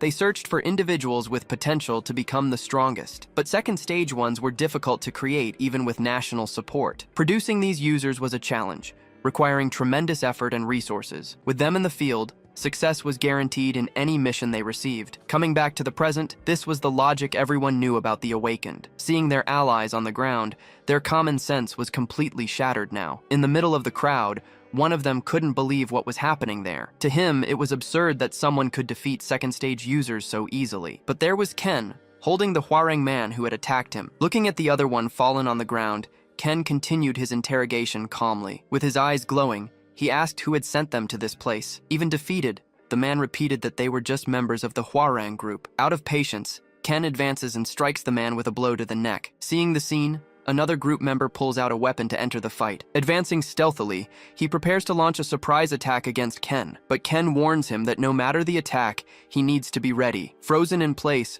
the Hwarang man becomes paralyzed with the warning he received. With his eye glowing, Ken gets irritated with the interruptions that are happening. Then, a crushing pressure hits the Hwarang man in a completely unexpected way. Feeling the danger, he's shocked by the intensity of that terrifying presence. Suffocated by the pressure, he can barely believe that came from a look. Before that giant gaze, he feels like an insect about to be crushed. Unable to bear the pressure, the man falls to the ground screaming for help desperately. Fallen, he realizes that not even the 7 Stars executives were this strong. In that instant, he understands that Ken is far more dangerous than them. With his hand trembling, he finally decides to tell Ken the whole truth. Then, he reveals that those two aren't really from the Hwarang group, as they said. Hearing the betrayal, the man on the ground accuses him of wanting to kill everyone. With a smile, Ken asks if he has any idea of the problem he caused. Warning about the reporter, he reminds him that everything is being filmed by her. Not knowing what to do, the fallen man just stares at the whole situation. Then, he spits on the ground with an expression of pure contained rage. Grinding his teeth,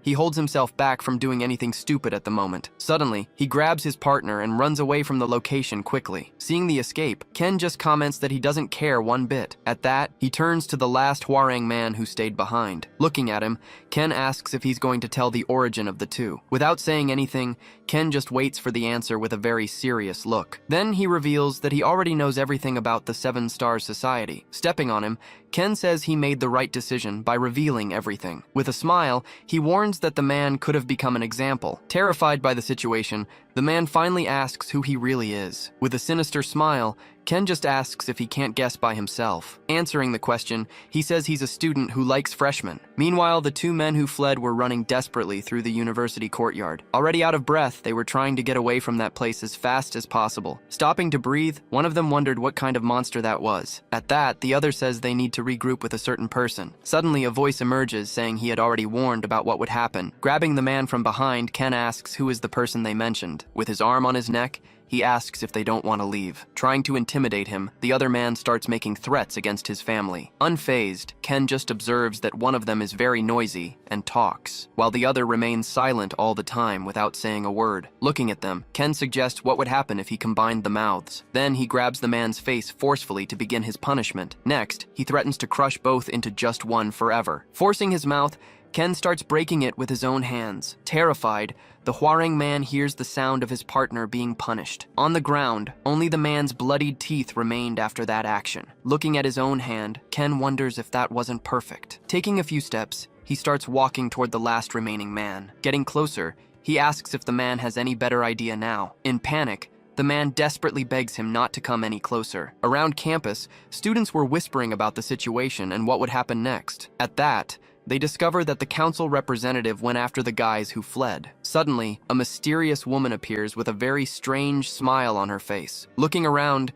she asks if Yanagimoto wasn't in that place anymore. Surprised by the appearance, Aoi recognizes the representative and is left not understanding anything. With a smile, the woman says she came to invite him for a special tea. Laughing awkwardly, Aoi comments that she doesn't think Yanagimoto likes tea, but the woman just says she knows him very well since he was a child. After that incident, the atmosphere at the university changed drastically for all the students. With this, the student council's morale increased significantly among the other students. Meanwhile, the Paradise faction entered an almost total collapse from within. Seeing many members leave, the organization now only existed in name alone. Now, the Hwarang group was under the direct supervision of the student council. With the new rules, its members were forced to obey the new orders. Even with the defeat, her group became a council organization. For her coverage, Aoi Miyahara received a very important journalism award.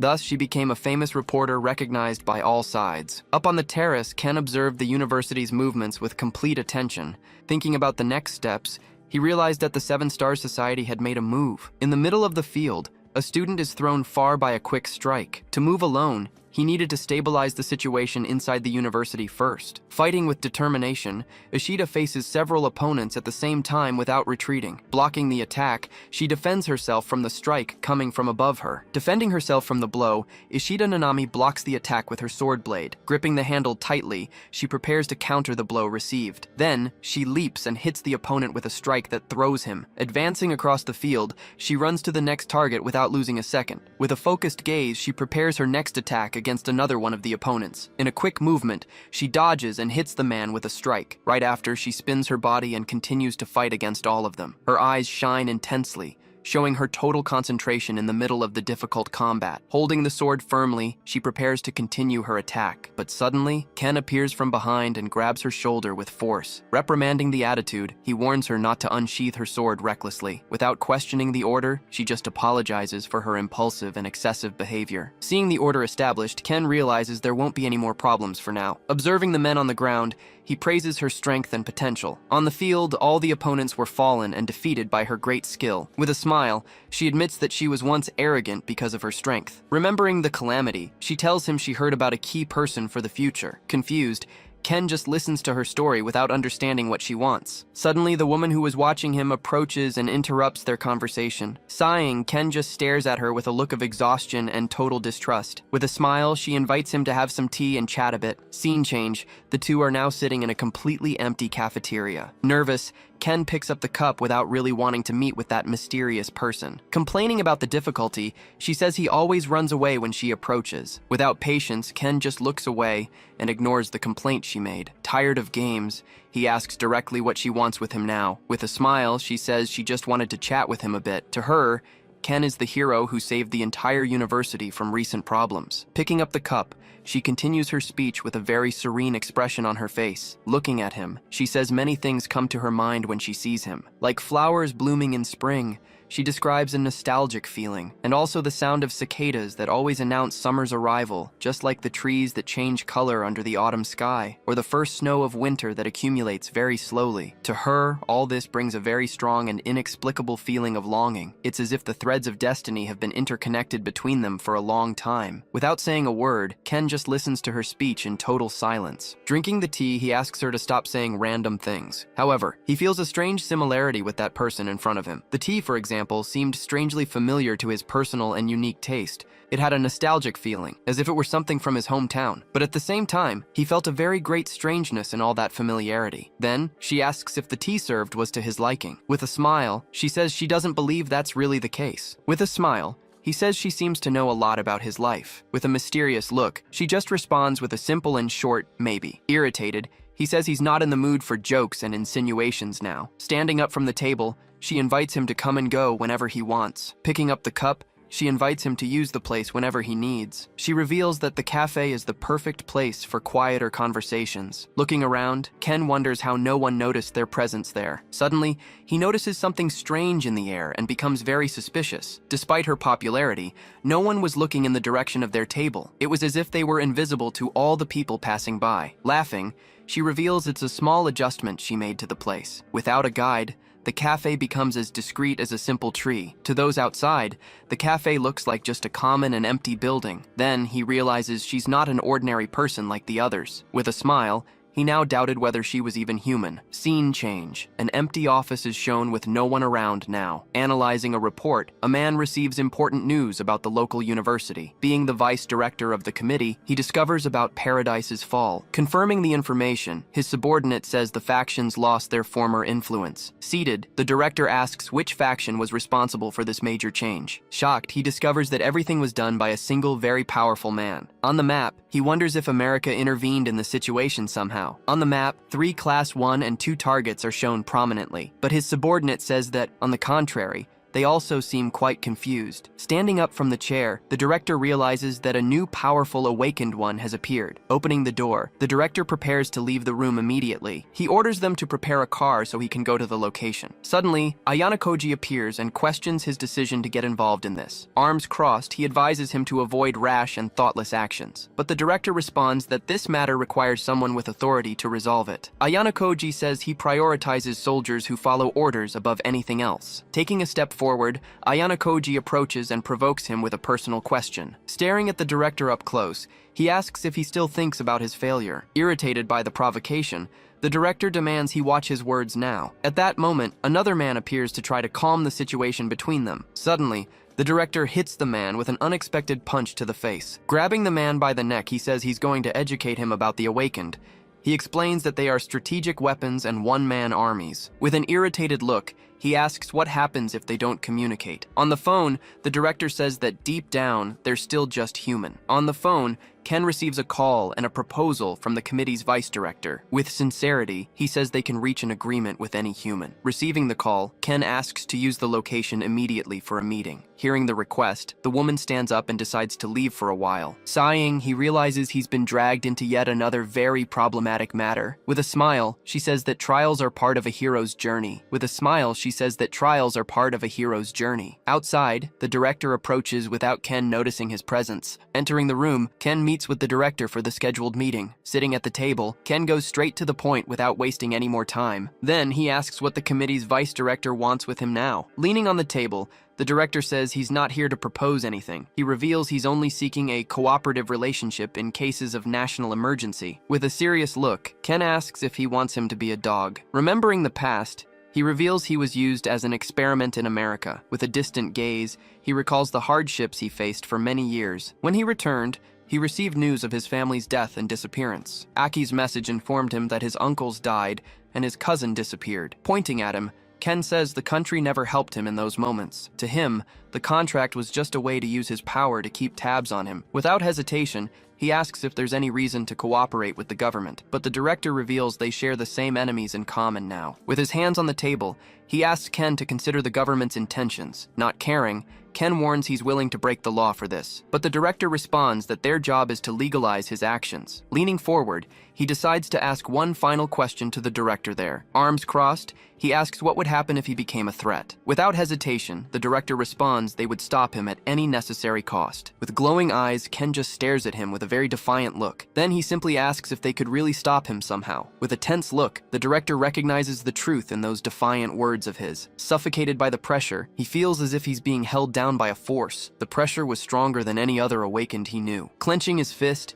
he prepares to respond to the challenge made by Ken. With red eyes, he says what can be done is different. In a vision, the two stare at each other with their energies clashing intensely. With a smile, Ken says he's not suited for politics. Leaning on the table, he says the director can't lie or flatter. Sighing, the director admits he's causing problems because of his actions. With a smile, Ken says he agrees to the deal because of that attitude. Standing up, the director finally accepts the cooperation proposal between the two of them. Extending his hand, he makes himself available for whatever Ken needs. Shaking hands, they finally seal the cooperation agreement between the two. On the phone, Ken receives information about Kyoko's possible whereabouts at the hospital. The message on the cell phone indicated the hospital's location for him to go. With a sweaty look, the director asks to be contacted as soon as he finds them. Turning his back, he prepares to leave the room and go. At the door, he says goodbye and warns they'll be meeting frequently now. With a wave, Ken just nods and says goodbye to the director. Suddenly, his cell phone rings in his pocket, and he picks it up to answer. On the screen,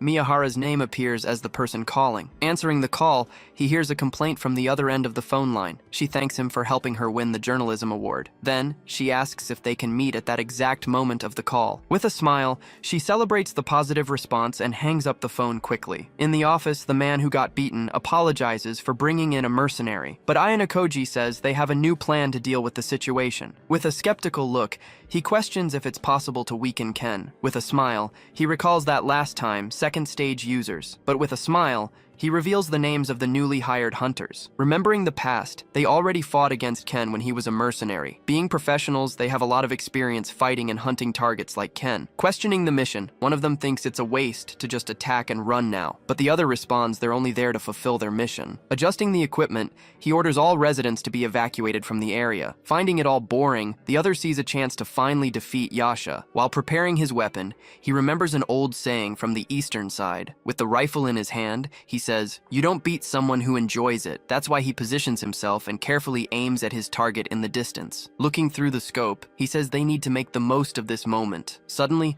a voice calls out Yanagimoto's name in the middle of the empty street. Waving, Aoi Miyahara apologizes for making him wait for her there. Surprised, the sniper wonders if there were still residents left in the previously evacuated area. Seeing the reporter, the other mercenary says she could be a problem. With a cold stare, he orders her to be eliminated as quickly as possible. Preparing the rifle, the sniper gets ready to shoot in the reporter's direction. Suddenly, Ken steps in front of her and takes the hit in her place. With gleaming eyes, he shields her from the attack coming from afar. Shocked, Aoi just stares at him without understanding what had happened there. Closing his hand, he grabs the projectile that was fired at him. With his hand bleeding, he holds the projectile with great force and determination. Then, he lets it drop to the ground with a very metallic sound. Looking at his hand, he realizes these weren't ordinary gun projectiles. Worried, Aoi asks if he's okay after being hit. Turning his back, he just asks her to wait there for a moment. Warning he'll be right back, he prepares to go after the shooters now. Recognizing the sniper, he runs toward the location where the shot came from. Using his speed,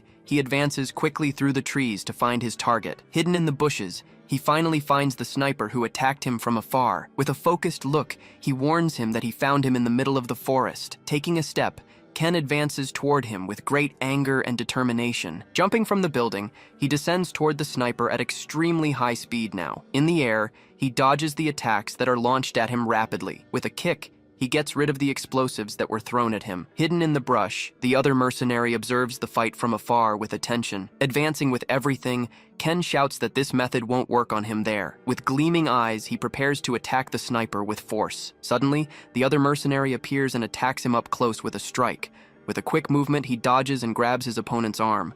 With a smile, he says it's hard to pet a cat that is skittish. He explains that with this approach, the cat just gets scared and runs away, or else it simply bites to defend itself from any surprise and unexpected attack. At that moment, the sniper tries to hit him with a strike from behind, but Ken appears at his side and hits him with a quick blow. Leaving a cut on his face, he stares at him with great anger now. Advancing forward, he hits him, saying he only shows up when he's sure. Then, he grabs him to ensure he doesn't flee from the fight again. With gleaming eyes, he decides to end it all before it gets more complicated. But the sniper asks for time, begging him to stop the attack now. With a desperate shout, he interrupts the fight and asks for a small pause. Then, the sniper surrenders and proposes a deal to save his life. He says the information he has is worth hearing. With a serious look, Ken just tells him to be quick and speak up. With a smile, the sniper asks if he thought he would come alone. Right then, a new man appears and reveals he came to deal with him. Shocked by the appearance, Ken just stares at the new man in front of him. In the middle of the clearing, the other mercenary was lying defeated on the ground. Far from there,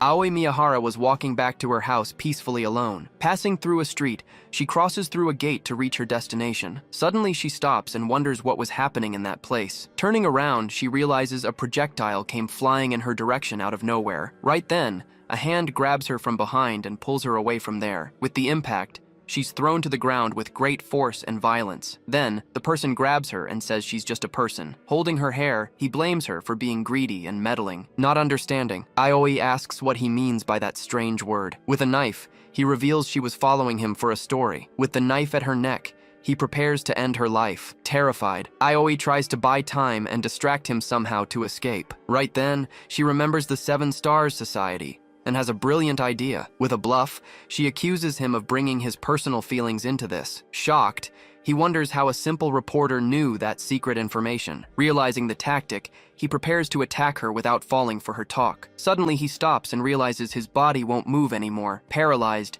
he wonders if this was Ken Yanagimoto's special ability. Being watched, he feels a crushing pressure coming from a giant golden eye. In his mind, he feels his eye being pierced by an invisible force. Screaming, he says he thought there would be no countermeasure for this power. Then, he releases his energy and manages to free himself from the paralysis. With the impact, Aoi is thrown far away by the force of the energy released. At that moment, Ken appears from behind and catches her before she falls. With gleaming eyes, he prepares to fight his opponent now. Advancing at high speed, he runs toward Ken to attack him directly. The two clash in a strike that creates a huge shockwave. Right then, Ken stares at him and asks why he's so pale now. Then, he warns him that he's going to put him to sleep next to his mother. Hearing the threat, his eye reveals all his contained fury. Controlling his anger, Scavenger clenches his fist hard, wanting to end it all right there. Despite the urge, he backs off since he's not in his best physical condition at the moment. Grabbing Ken's arm, he confirms he's held up his end of the deal by weakening the target. Then he turns and leaves, promising that next time, there'll be no escape. Relieved, Ken watches the mercenary leave,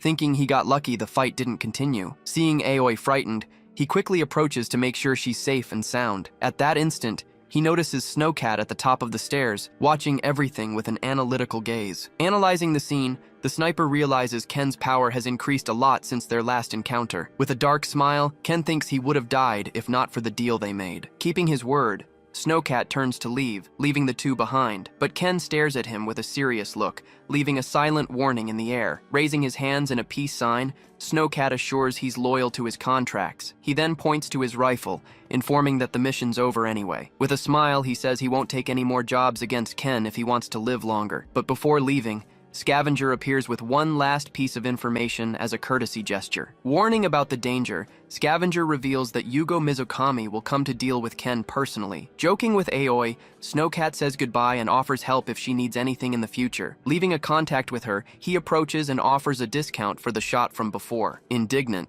Aoi stares at the mercenary, thinking about how shameless he is after everything. Noticing her reaction, Snowcat comments that she's really not on their side. Confused by the comment, Aoi simply doesn't understand what that meant. Explaining his philosophy, he says they don't have allies or enemies, only power. Changing his tone, he poses in a funny way, bragging about being totally incomparable. Then he says goodbye and leaps away, asking that they don't meet again. Looking at the paper in her hand, Aoi can't understand what kind of person he was. Seeing her confusion, Ken gets Aoi's attention with a very serious tone. With a heavy look, he says they shouldn't see each other anymore for safety. Totally surprised, Aoi can't understand the reason for that sudden decision from him. Turning her face, she asks if he thinks she only looks for him for a story. Next, she stares at him and vehemently denies it, shouting about her true intentions. Crumpling the paper, she explains that her interest isn't just recording dramatic moments. She then reminds him, saying that the way he faces danger inspires courage. Recalling a story, she says she's seen many people give up and isolate themselves along the way. Hearing her words, Ken has nothing to say at that exact moment. Then he places his hand on her shoulder, saying he knows she's not like that. Touching her shoulder,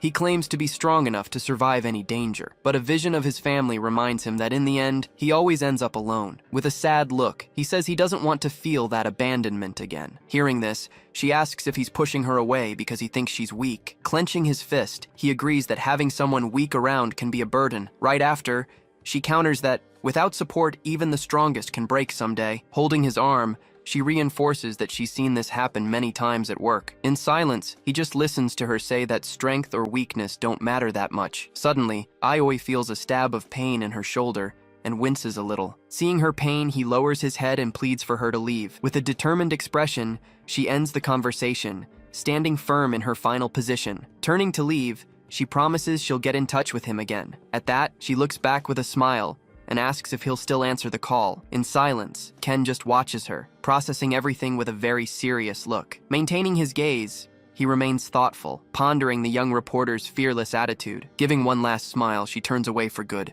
confident she's done her part. Right after, Aoi goes on her way alone, walking down the street at dusk without looking back. Watching her walk away, Ken finally lets out a long sigh, seeming much more tired. At that same instant, his cell phone suddenly starts ringing inside his pocket. Taking out the device, he sees the call is coming from someone at the college. Answering curtly, he asks what the person wants with him now. On the other side, Otsuka informs he's found the hospital where Kuniyama Kyoko was admitted. Noticing something strange, Ken questions why he used the past tense. Then Otsuka reveals she was removed from there, and her whereabouts are unknown. Gritting his teeth in anger, Ken orders them to send backup to his location immediately. Worried, Otsuka asks Ken to wait, warning that it's too dangerous for him to act alone. But Ken responds coldly, saying what he does is his problem alone. With nothing to say, Otsuka agrees with the decision and quickly hangs up the phone. Running his hand through his hair, Ken gets frustrated, thinking about Aki's mother now. Gripping the contact hard, he gets irritated about having to ask for help again. Changing scenes, Kunyama Aki tries to make a call with the phone she recovered. When trying to call, she hears the message that the number is unavailable at the moment. Frustrated, she looks at the phone, lamenting that she can't get through just when she needed to. Thinking about the situation, she tries to call Ken, wondering where he could be. But in the end, she gives up on the call, concluding that's the best decision. Believing it's right, she decides she needs to protect Mei and also save Ken. Remembering her struggle, she trembles a little, thinking about all the effort she made. Gripping the phone hard, she fills with a much darker determination. In a burst of rage, she screams, questioning the usefulness of those who don't help her. At that exact moment, the doorknob starts to turn, indicating a visitor. Hearing the noise, Aki turns around startled, looking toward the bedroom door. With a violent kick, the door is broken down and flies into the room. Right after, a man's body is thrown forcefully against the floor. Looking at the fallen man, Aki immediately recognizes him as Yugo Mizukami. Then he raises his face with a look of pure rage and stares at her. Screaming in pain, Aki is thrown violently to the ground by a brutal strike. Looking down at her,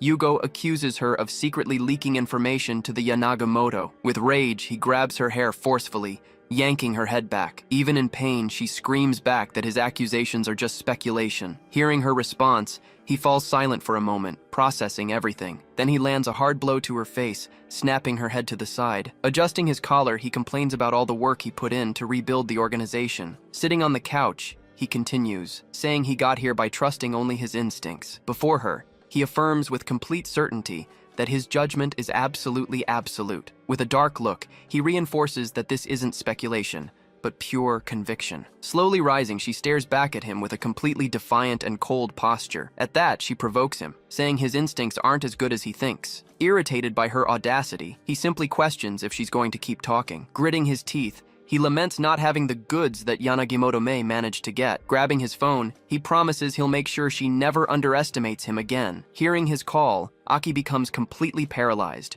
No reaction to the order given. Speaking on the phone, Yugo coldly orders them to cut off one of her mother's hands. With eyes wide in horror, she understands the cruelty about to happen. Desperate, she stands and screams that he had promised to spare her mother's life. Ignoring her despair, he calmly lights a cigarette without even looking at her face. While smoking, he responds that he only promised to spare her life, nothing more than that. Screaming back, she accuses him of just twisting the words of their agreement. With a sadistic smile, he threatens to take the other hand if she keeps complaining. Terrified by the threat, tears stream from her eyes as she stares at him hopelessly. Completely defeated and trembling, she lowers her head, no strength left to keep arguing. Then she kneels on the floor, begging him to stop and accept punishing her instead. With a victorious smile, Yugo demands that she call herself completely useless trash. Looking at her, he further demands that she say every word with sincerity. Before him, she begins to speak, accepting the humiliation to save her mother. Crying from humiliation, she finally says the words, feeling the full weight of her choice. Hearing the humiliation, Yugo agrees with her statement as a tear falls to the ground. Then he approaches and steps near her, saying everyone would be better off without her. Adjusting his collar, he says he'll show a little mercy since she obeyed. Turning to his men, he gives a new order to correct the previous plan. With a cruel smile, he tells them to take a finger instead of the whole hand. Switching to Hermes' base,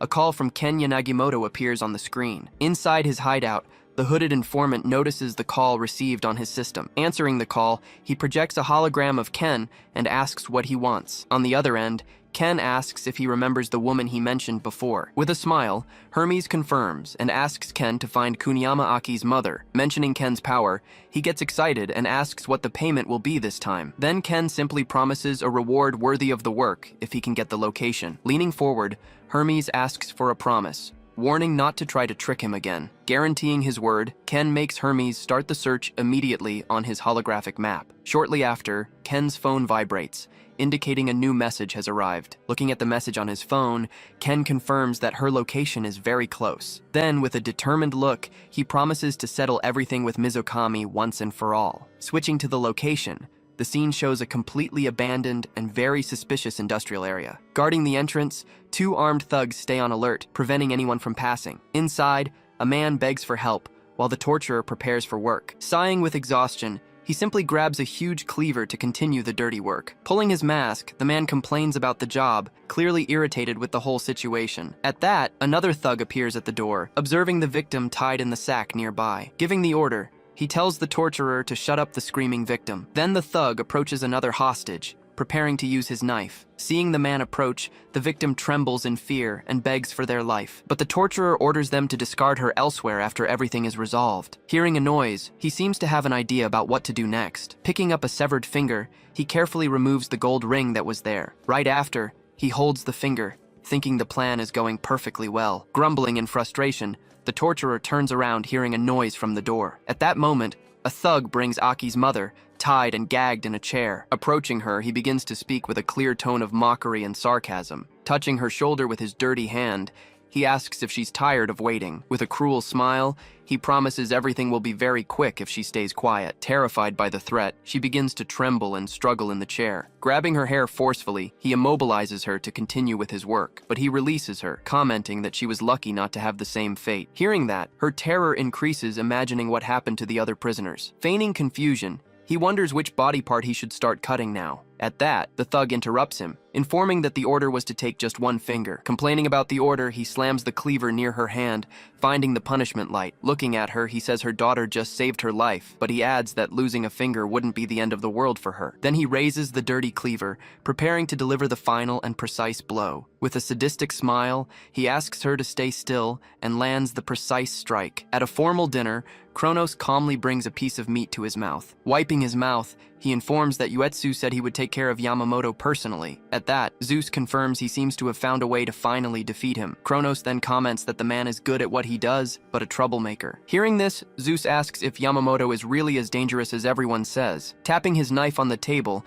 Kronos prepares to tell an old story about him. He explains that under his leadership, the Society of Seven has a solid foundation, but in the past, the organization was completely destroyed and in a state of ruins. Remembering the scene, he reveals it was all caused by a single man alone. Going back in time, several members of the organization were down and totally defeated on the floor. In the middle of them all, one of the leaders was on the ground, unable to react. Standing over the man, Ken says he finished off Mizukami's group easily. With a sadistic smile, he wonders how he should deal with their leader. Then, he lifts him by the throat against the wall of an empty corridor. Looking back, he asks which floor they're on, planning his next move. Smiling cruelly, he threatens to throw him to test all the limits of his body. In the victim's gaze, pure terror reflected the image of his cruel aggressor. Returning to the present, Zeus comments that even a demon would have been much kinder. Hearing the account, Kronos loses his appetite and drops his utensils on the table. Standing up next, he orders someone to be sent to observe everything from afar. On the plate,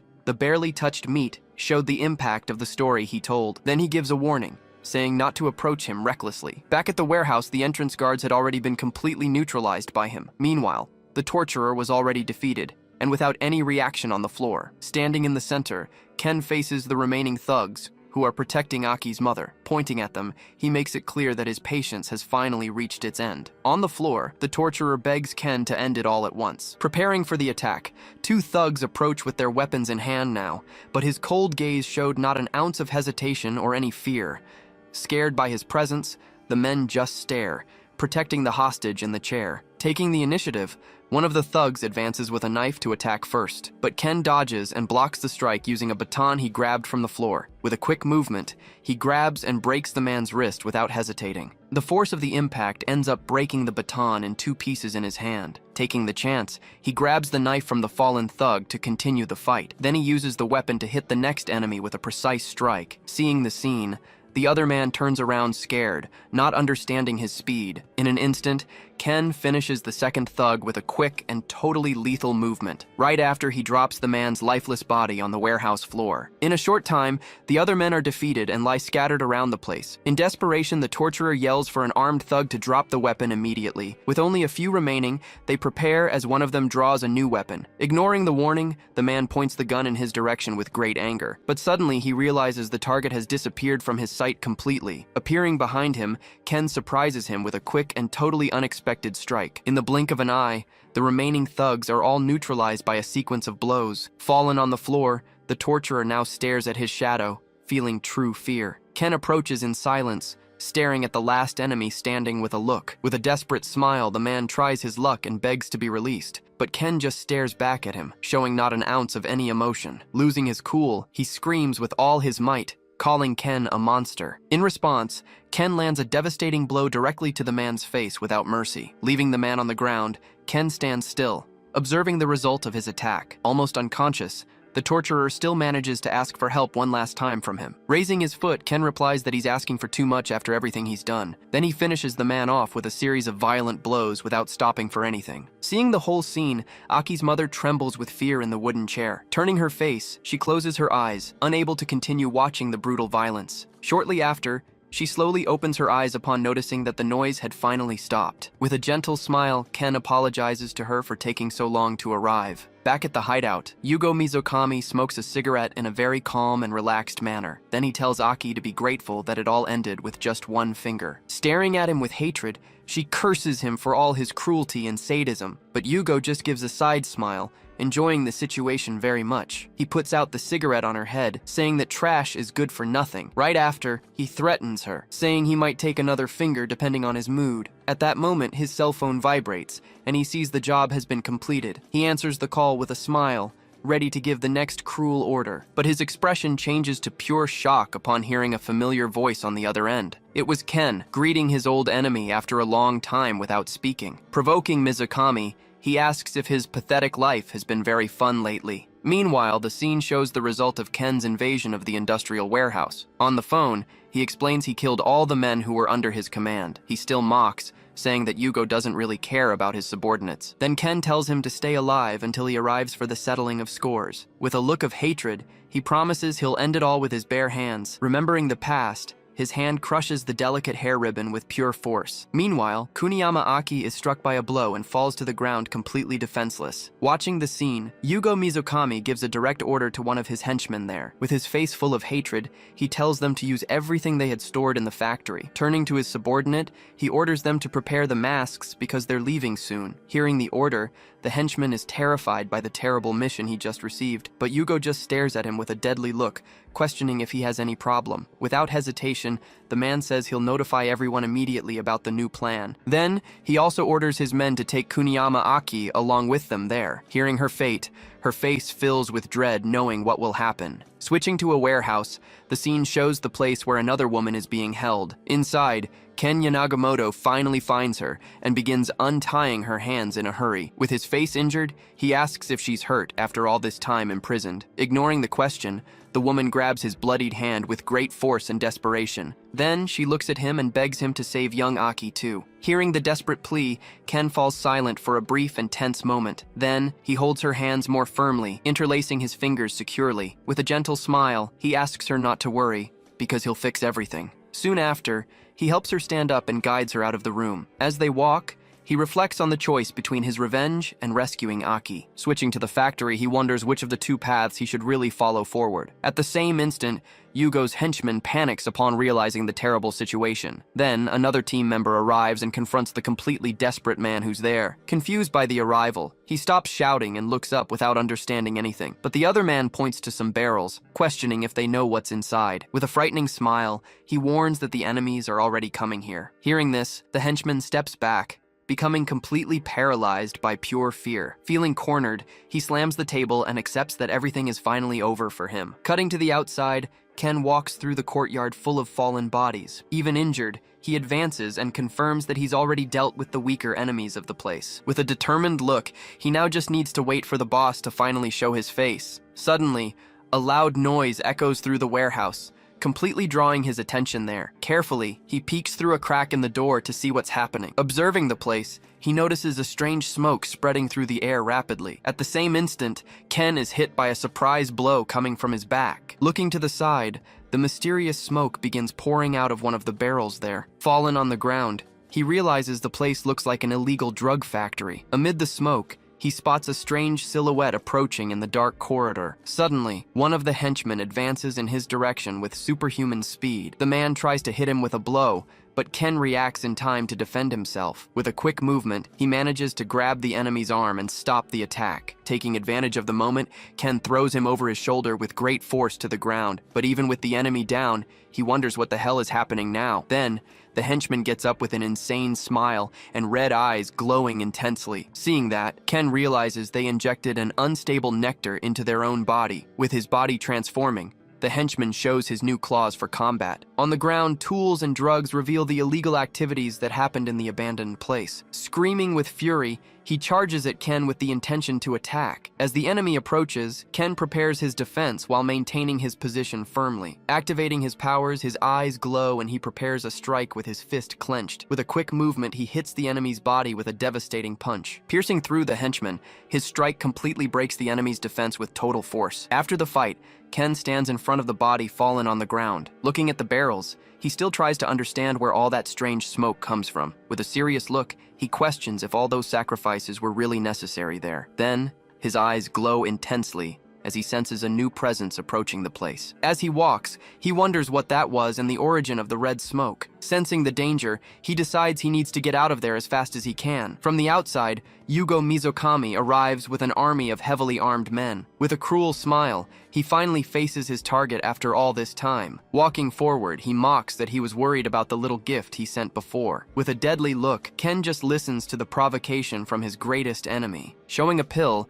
he explains it can push anyone beyond their limits, but he reveals that the ones he used before were just much weaker versions. Hearing the revelation, Ken just closes his fist with great force and silence. Ignoring his rage, Yugo says he can help find that Kanada Yamamoto. With his face full of hatred, he can't stand hearing so much nonsense anymore. Then, Yugo reveals that his sister is essential to create the perfect nectar. Hearing about his sister, Ken's expression changes completely and becomes darker. That's why he says he went to find his parents, but they didn't say anything. Remembering the search, Yugo tells how the girl hid very well from them that night. Then, he reveals that not even his information network found clues about her whereabouts. Faced with this fact, he now admits he should have done something much worse before. With a cruel smile, he shouts that he should have tortured his parents more. Hearing the confession, Ken's rage explodes and takes over his face. With a subtle smile, Ken says he's happy with Yugo's confession. Then, Yugo gets confused, because he was actually a bit worried about his rival. That's why Ken says he's now happy that he didn't run away again. Suddenly, a golden energy surrounds his body, showing all his strength for the fight. With his eyes glowing, he questions the enemy's audacity to appear in front of him. Filled with hatred, Yugo screams at his men, ordering them to attack with everything they've got. Following the order, the armed thugs ready their weapons and aim at the main target. Faced with the threat, Ken unleashes his power, raising his energy to the maximum possible limit. In the same instant, they begin firing a rain of bullets in his direction. Leaping over them, he prepares to end it all with a single strike. With his fist clenched, he channels his energy to deliver the devastating final attack. Then, his strike hits the ground, creating an explosion that throws everyone away. Landing in the middle of the crater, Ken punches the ground with energy still flowing. With a focused gaze, his eyes glow with the power released against all of them. Amidst the dust, Yugo Mizukami covers his face and coughs from the smoke, but he composes himself and stares at the scene with a look of pure indignation. Seeing the destruction, he realizes he's facing a true and terrible monster. Desperate, Yugo gives a new order, commanding his men to use the secret plan immediately. Despite the victory, Ken notices that his power isn't at the level it should be. Obeying their boss, the remaining thugs quickly put on their gas masks to continue. Watching the men, he wonders if they're the cause of his weakness. Then, a red smoke begins to spread across the ground around his energy. Noticing the smoke, he covers his face and understands what's happening. Mocking the situation, Yugo says he wasn't prepared to face a monster. Then he points a gun and orders Yanagimoto to die once and for all. Staring at the weapon, he wonders if it fires some kind of special bullet. Right after, Yugo fires a barrage of projectiles in his direction without hesitation. Dodging the shots, Ken moves quickly to escape the rain of projectiles. Hit by a graze, he's surprised by the force of such a common bullet. Needing shelter, he runs behind the rubble to protect himself from the shots. But a thug appears by surprise from behind and prepares to attack. Sensing the trap, he turns quickly and faces the new threat up close. With a quick strike, he hits the enemy's face with a brutal elbow. With the impact, the man is thrown far away, leaving one of his arms behind. Even victorious, he falls to his knees, panting and wounded from the difficult battle he fought. Taking advantage of his weakness, Yugo orders his thugs to shoot to kill without hesitation. Then, they fire a barrage of shots in Ken's direction to end it all. But he defends against the strikes, thinking he just needs to hold on until his power returns. With a punch to the ground, he releases a shockwave against all enemies. His energy explodes, hitting the thugs around him with a series of electric strikes. Watching the scene, Yugo is shocked by the power level his enemy displayed. Right after, he grabs 2 guns and shoots with full force in Ken's direction. Dodging the projectiles, Ken lands a spinning strike directly on his opponent's face. With the impact, Yugo is thrown backward, spitting blood through the air violently. Without wasting time, Ken advances quickly to continue his sequence of attacks against the villain. With his face wounded, golden energy drips from his eye like a tear. In that instant, another transformed enemy appears behind him for a completely surprise attack. The man advances quickly and tries to land a direct strike on Ken Yanagamoto's head, but he dodges and counterattacks, landing a devastating blow on the transformed thug's face. His fist hits the man's mask, breaking everything in a single powerful strike. Piercing through the thug, Ken defeats him with a single powerful final blow. Fallen on the ground, Yugo kicks one of the cylinders to release the smoke throughout the area. Then, the object rolls across the ground, spreading the red gas throughout the field. Protected by the mask, he stares at his opponent with a look of pure hatred and contempt. But Ken just stands still, with his energy enveloping his entire body there. With a smile on his face, he comments that the last effort was really quite good. Looking up, Yugo sees Ken's imposing figure staring at him completely recovered. In an act of desperation, he shoots with his pistol without even aiming properly. Moving his head, Ken dodges the projectile with impressive and superhuman speed. Then, he walks slowly toward his enemy without showing any concern. Fallen on the ground, Yugo points the gun at Ken, preparing the last and decisive shot. He pulls the trigger, but the gun just misfires without shooting any remaining ammunition. Not understanding, he wonders why the gun didn't work at the final moment. With a cold gaze, Ken asks why he simply doesn't die already. Then, he opens his hand, revealing that he caught the bullet with his own fingers. Staring at his opponent, Yugo freezes with his eyes wide open in pure fear. Approaching him, Ken grabs him by the clothes and mocks the gas mask. In the reflection of his gaze, Ken's image prepares for the strike. With a devastating punch, he hits Yugo's face and breaks the mask. Right after, he continues the sequence of strikes with his closed and bloodied fist. Another even stronger blow hits Yugo's face,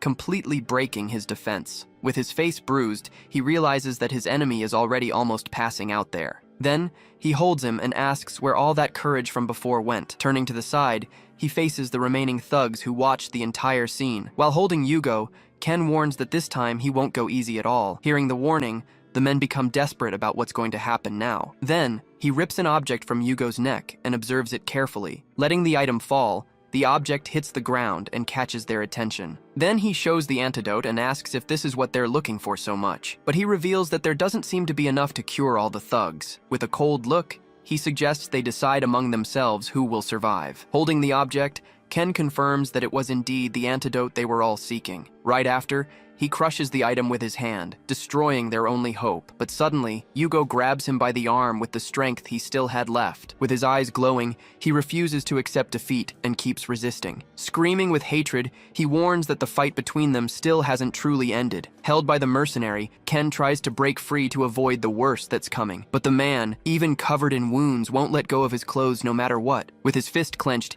he prepares for a final and totally desperate attack. Then, the mercenary pulls the pin of an explosive that was hidden in his hand. Gritting his teeth, he bites the fabric even harder to keep Ken from escaping. His whole body then begins to twist with pure rage and determination. Right after, he lunges forward and tries to land a direct hit on his target's face.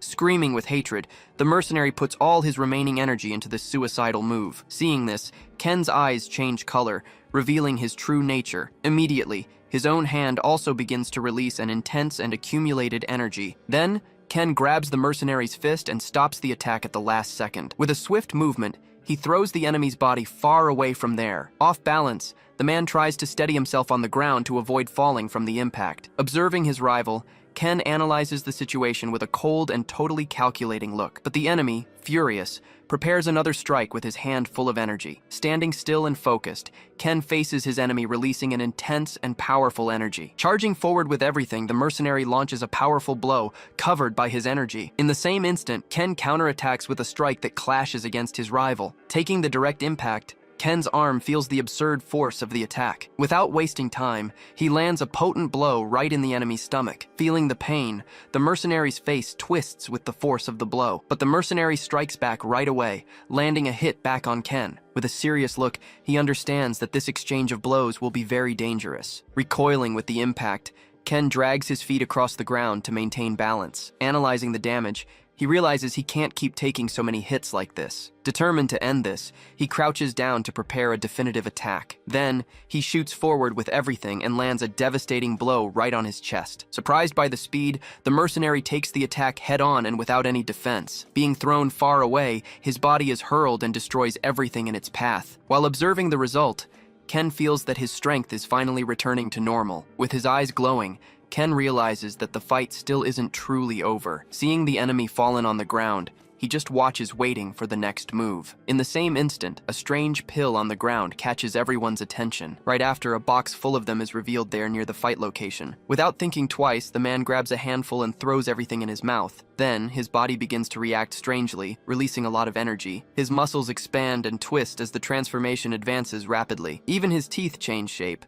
becoming much larger and sharper. Completely transformed, he reveals himself to be Yugo, from the Council of Seven Stars. Full of power, he shows his monstrous body and totally out of control. Observing the scene, Ken realizes that the enemy's presence has completely changed. With a focused look, he understands that the situation has become even more complicated. But the monster advances toward him, screaming in a totally threatening way. Ken faces the enemy, reflecting the red energy in his own golden eyes. Then, the two run toward a final confrontation, advancing against each other. Exploding with everything, the impact of their clash destroys the entire scenery. Amid the rubble, the trail of destruction reveals the power of the great confrontation. Right after, Ken stands up injured, supporting his hands on the totally destroyed ground. Seeing his rival on the ground, Yugo mocks his power, feeling very superior. But Ken, with his head down, seems to concentrate, completely ignoring the enemy's provocation. With his eye glowing, Yugo feels the power of an awakened one for the first time. Expanding his body,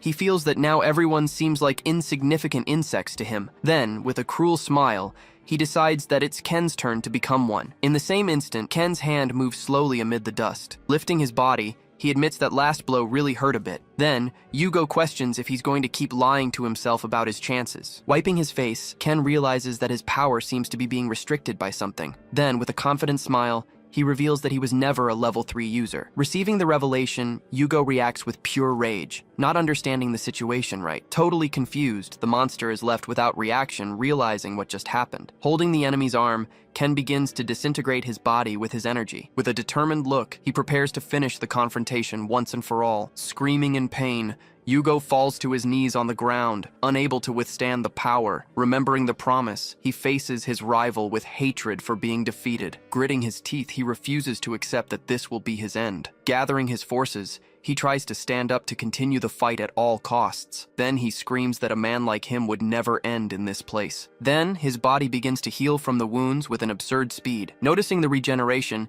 Ken analyzes the enemy's new power with great attention. Right after, the monster advances with everything on top of him in a direct attack. But suddenly, a new enemy appears and attacks Ken with a staff. Seeing the scene, the newcomer is left totally without reaction at what he sees. Retreating quickly, he moves away to prepare a new strike against the target. Next, the man attacks from above with his staff aiming directly at the head, but Yugo releases an energy attack, creating a vortex that sucks everything in. Analyzing the enemy's ability, Ken prepares to use a new power. Right after, the monster advances with everything on top of him in a powerful attack. With a downward blow, he hits the ground and causes a huge explosion, but Ken manages to defend himself from the impact, holding the great enemy's body. Then, he begins to push the monster away, using all his strength. Facing his rival, he warns that the enemy himself started this whole fight. Bringing his hands together, he begins to release an extremely strong and bright energy. With his face covered by an intense energy, he prepares the final blow. In this instant, his body explodes in energy, releasing an immense power against the enemy. Being caught by surprise, the monster faces the glare with an expression of shock.